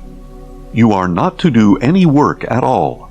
This is a permanent statute for the generations to come, wherever you live. It will be a Sabbath of complete rest for you, and you shall humble yourselves. From the evening of the 9th day of the month until the following evening you are to keep your Sabbath.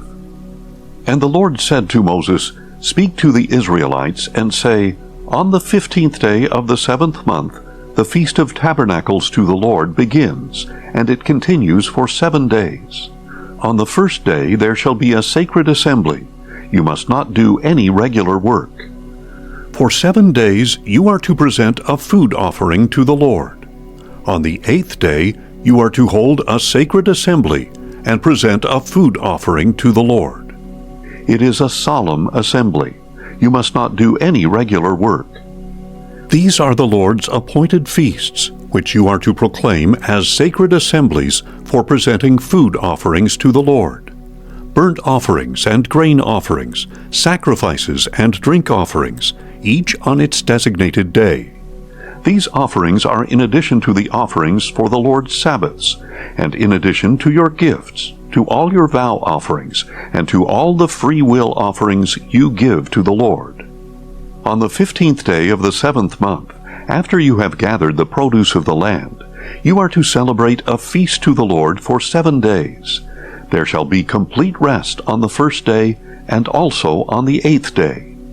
On the first day you are to gather the fruit of majestic trees, the branches of palm trees, and the boughs of leafy trees and of willows of the brook. And you are to rejoice before the Lord your God for 7 days. You are to celebrate this as a feast to the Lord for 7 days each year. This is a permanent statute for the generations to come. You are to celebrate it in the 7th month. You are to dwell in booths for 7 days. All the native-born of Israel must dwell in booths, so that your descendants may know that I made the Israelites dwell in booths when I brought them out of the land of Egypt. I am the Lord your God. So Moses announced to the Israelites the appointed feasts of the Lord. Leviticus 24.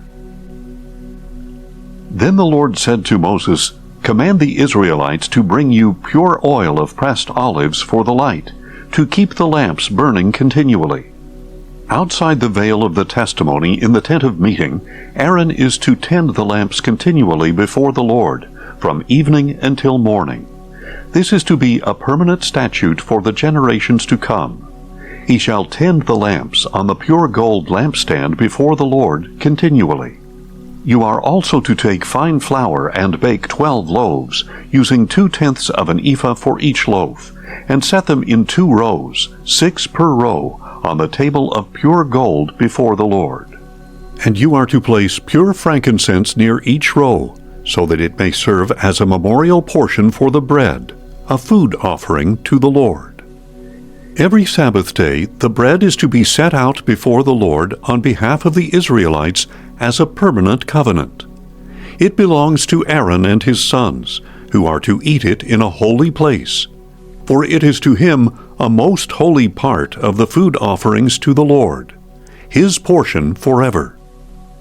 Now the son of an Israelite mother and an Egyptian father went out among the Israelites, and a fight broke out in the camp between him and an Israelite. The son of the Israelite woman blasphemed the name with a curse, so they brought him to Moses. His mother's name was Shelomith, daughter of Dibri of the tribe of Dan.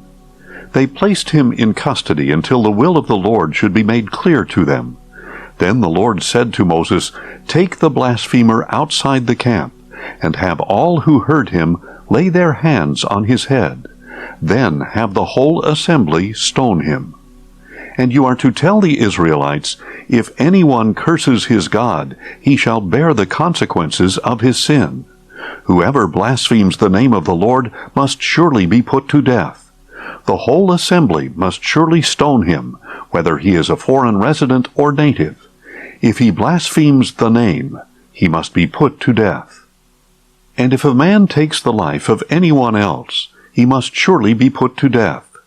Whoever kills an animal must make restitution, life for life. If anyone injures his neighbor, whatever he has done must be done to him. Fracture for fracture, eye for eye, tooth for tooth. Just as he injured the other person, the same must be inflicted on him. Whoever kills an animal must make restitution, but whoever kills a man must be put to death. You are to have the same standard of law for the foreign resident and the native, for I am the Lord your God." Then Moses spoke to the Israelites, and they took the blasphemer outside the camp and stoned him. So the Israelites did as the Lord had commanded Moses. Leviticus 25. Then the Lord said to Moses on Mount Sinai, "Speak to the Israelites, and say to them, when you enter the land that I am giving you, the land itself must observe a Sabbath to the Lord. For 6 years you may sow your field and prune your vineyard and gather its crops. But in the 7th year there shall be a Sabbath of complete rest for the land, a Sabbath to the Lord. You are not to sow your field or prune your vineyard. You are not to reap the aftergrowth of your harvest, or gather the grapes of your untended vines. The land must have a year of complete rest. Whatever the land yields during the Sabbath year shall be food for you, for yourself, your manservant and maidservant, the hired hand or foreigner who stays with you, and for your livestock and the wild animals in your land. All its growth may serve as food. And you shall count off 7 Sabbaths of years, 7 times 7 years, so that the 7 Sabbaths of years amount to 49 years. Then you are to sound the horn far and wide on the 10th day of the 7th month, the Day of Atonement. You shall sound it throughout your land. So you are to consecrate the 50th year, and proclaim liberty in the land for all its inhabitants. It shall be your jubilee, when each of you is to return to his property and to his clan. The 50th year will be a jubilee for you. You are not to sow the land or reap its aftergrowth or harvest the untended vines. For it is a jubilee. It shall be holy to you. You may eat only the crops taken directly from the field. In this year of jubilee, each of you shall return to his own property. If you make a sale to your neighbor or a purchase from him, you must not take advantage of each other.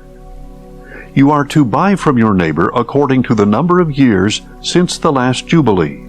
He is to sell to you according to the number of harvest years remaining. You shall increase the price in proportion to a greater number of years, or decrease it in proportion to a lesser number of years, for he is selling you a given number of harvests. Do not take advantage of each other, but fear your God, for I am the Lord your God. You are to keep my statutes and carefully observe my judgments, so that you may dwell securely in the land. Then the land will yield its fruit, so that you can eat your fill and dwell in safety in the land. Now you may wonder, what will we eat in the 7th year if we do not sow or gather our produce? But I will send my blessing upon you in the 6th year, so that the land will yield a crop sufficient for 3 years. While you are sowing in the 8th year, you will be eating from the previous harvest, until the 9th year's harvest comes in. The land must not be sold permanently, because it is mine, and you are but foreigners and residents with me. Thus, for every piece of property you possess, you must provide for the redemption of the land. If your brother becomes impoverished and sells some of his property, his nearest of kin may come and redeem what his brother has sold. Or if a man has no one to redeem it for him, but he prospers and acquires enough to redeem his land, he shall calculate the years since its sale, repay the balance to the man to whom he sold it, and return to his property. But if he cannot obtain enough to repay him, what he sold will remain in possession of the buyer until the year of Jubilee. In the Jubilee, however, it is to be released, so that he may return to his property.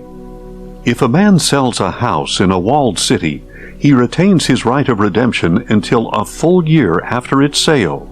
During that year, it may be redeemed. If it is not redeemed by the end of a full year, then the house in the walled city is permanently transferred to its buyer and his descendants.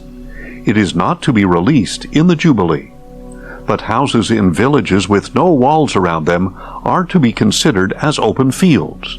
They may be redeemed, and they shall be released in the Jubilee. As for the cities of the Levites always have the right to redeem their houses in the cities they possess. So whatever belongs to the Levites may be redeemed, a house sold in a city they possess, and must be released in the Jubilee, because the houses in the cities of the Levites are their possession among the Israelites. But the open pasture land around their cities may not be sold, for this is their permanent possession. Now if your countryman becomes destitute and cannot support himself among you, then you are to help him as you would a foreigner or stranger, so that he can continue to live among you. Do not take any interest or profit from him, but fear your God, that your countryman may live among you.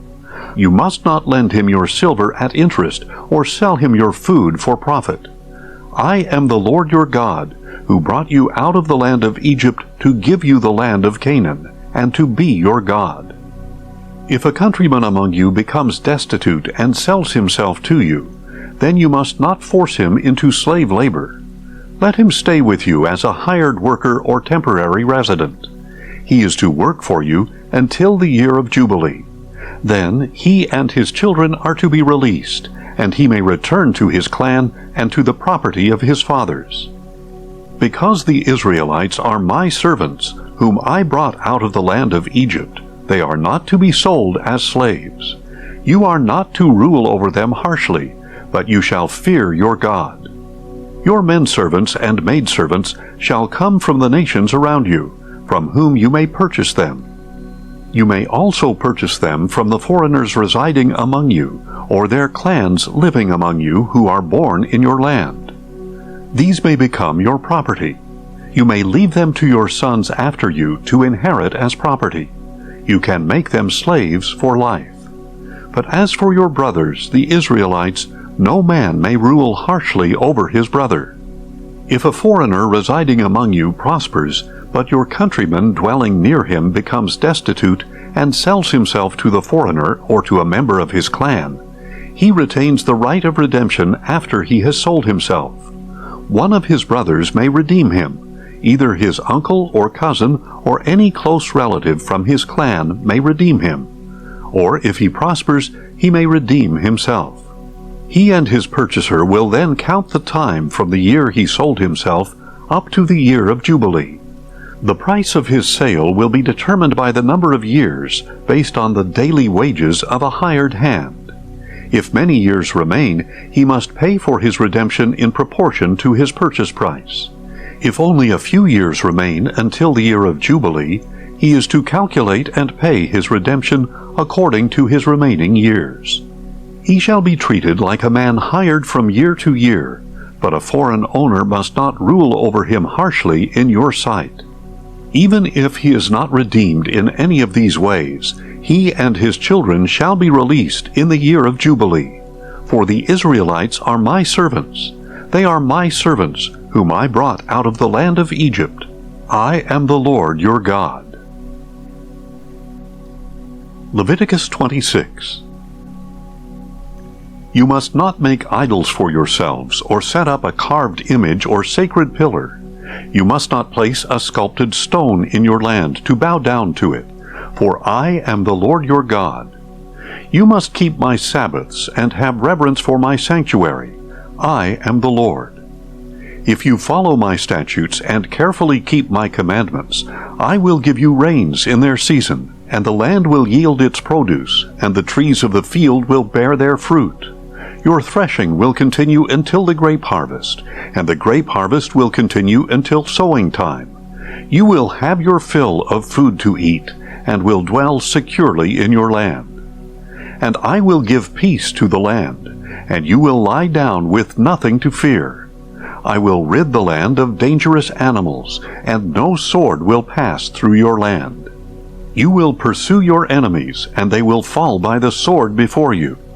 5 of you will pursue 100, and 100 of you will pursue 10,000, and your enemies will fall by the sword before you. I will turn toward you, and make you fruitful and multiply you, and I will establish my covenant with you.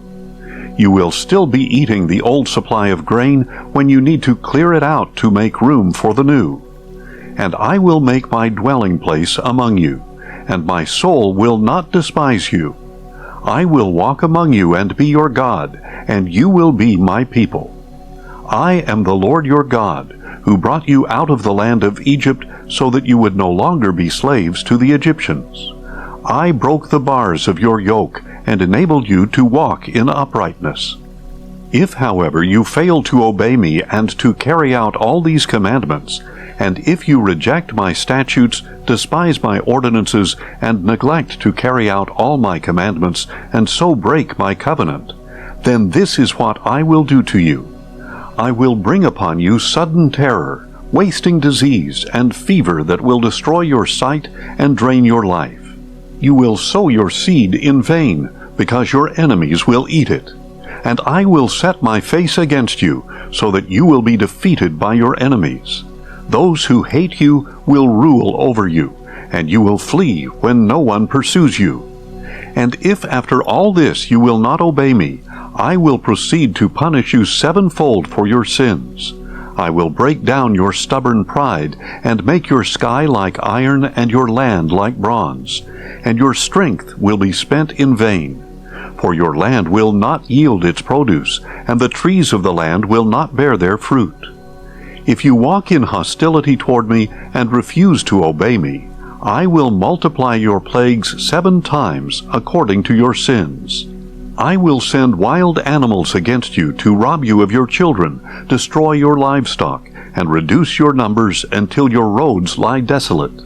And if, in spite of these things, you do not accept my discipline, but continue to walk in hostility toward me, then I will act with hostility toward you, and I will strike you sevenfold for your sins. And I will bring a sword against you to execute the vengeance of the covenant. Though you withdraw into your cities, I will send a plague among you, and you will be delivered into the hand of the enemy. When I cut off your supply of bread, 10 women will bake your bread in a single oven, and dole out your bread by weight, so that you will eat, but not be satisfied.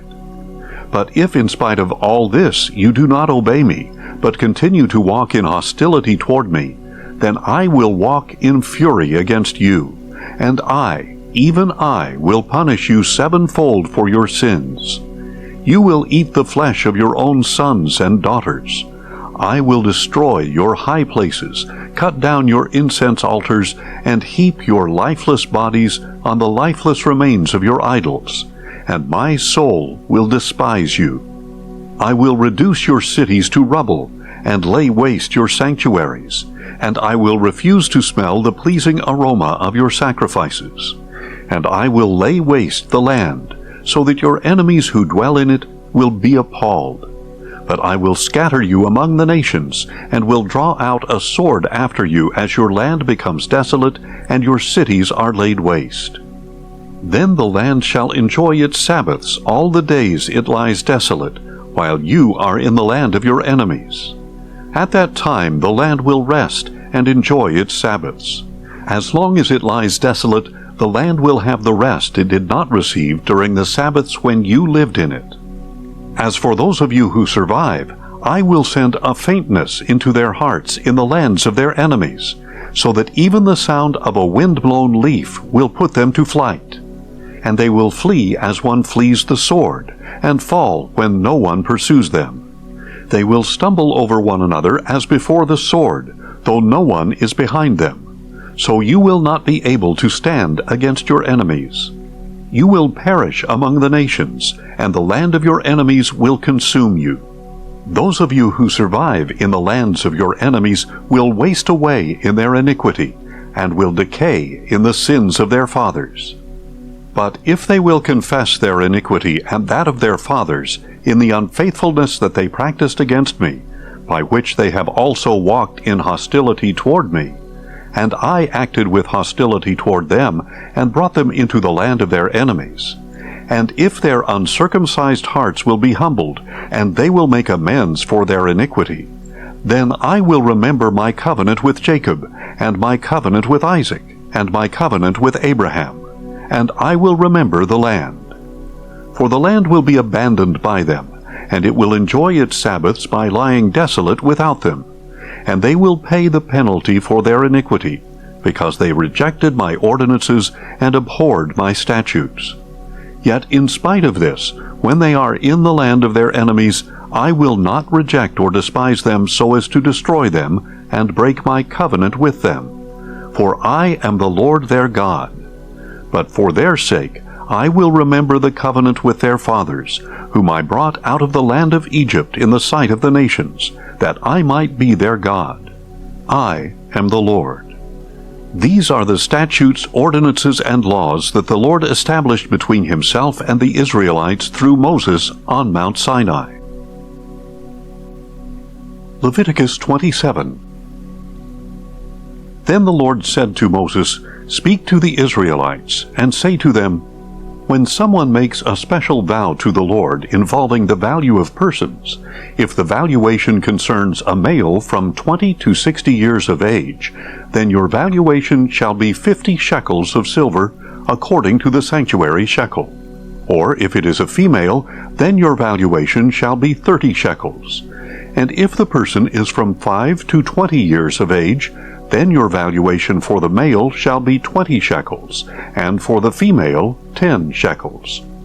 Now if the person is from 1 month to 5 years of age, then your valuation for the male shall be 5 shekels of silver, and for the female 3 shekels of silver. And if the person is 60 years of age or older, then your valuation shall be 15 shekels for the male, and 10 shekels for the female. But if the one making the vow is too poor to pay the valuation, he is to present the person before the priest, who shall set the value according to what the one making the vow can afford. If he vows an animal that may be brought as an offering to the Lord, any such animal given to the Lord shall be holy. He must not replace it or exchange it, either good for bad or bad for good. But if he does substitute one animal for another, both that animal and its substitute will be holy.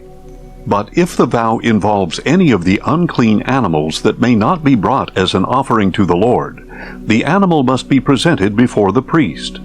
The priest shall set its value, whether high or low. As the priest values it, the price will be set. If, however, the owner decides to redeem the animal, he must add 1/5 to its value. Now if a man consecrates his house as holy to the Lord, then the priest shall value it either as good or bad. The price will stand just as the priest values it. But if he who consecrated his house redeems it, he must add a fifth to the assessed value, and it will belong to him. If a man consecrates to the Lord a parcel of his land, then your valuation shall be proportional to the seed required for it, 50 shekels of silver for every homer of barley seed. If he consecrates his field during the year of Jubilee, the price will stand according to your valuation. But if he consecrates his field after the Jubilee, the priest is to calculate the price in proportion to the years left until the next year of Jubilee, so that your valuation will be reduced. And if the one who consecrated the field decides to redeem it, he must add a fifth to the assessed value, and it shall belong to him. If, however, he does not redeem the field, or if he has sold it to another man, it may no longer be redeemed. When the field is released in the Jubilee, it will become holy, like a field devoted to the Lord. It becomes the property of the priests. Now if a man consecrates to the Lord a field he has purchased, which is not a part of his own property, then the priest shall calculate for him the value up to the year of Jubilee, and the man shall pay the assessed value on that day as a sacred offering to the Lord. In the year of Jubilee, the field shall return to the one from whom it was bought, the original owner of the land. Every valuation will be according to the sanctuary shekel, 20 gerahs to the shekel. But no one may consecrate a firstborn of the livestock, because a firstborn belongs to the Lord. Whether it is an ox or a sheep, it is the Lord's. But if it is among the unclean animals, then he may redeem it according to your valuation, and add a fifth of its value. If it is not redeemed, then it shall be sold according to your valuation. Nothing that a man sets apart to the Lord from all he owns, whether a man, an animal, or his inherited land, can be sold or redeemed. Everything so devoted is most holy to the Lord. No person set apart for destruction may be ransomed. He must surely be put to death. Thus any tithe from the land, whether from the seed of the land or the fruit of the trees, belongs to the Lord. It is holy to the Lord. If a man wishes to redeem part of his tithe, he must add a fifth to its value. Every 10th animal from the herd or flock that passes under the shepherd's rod will be holy to the Lord. He must not inspect whether it is good or bad, and he shall not make any substitution. But if he does make a substitution, both the animal and its substitute shall become holy. They cannot be redeemed. These are the commandments that the Lord gave to Moses for the Israelites on Mount Sinai.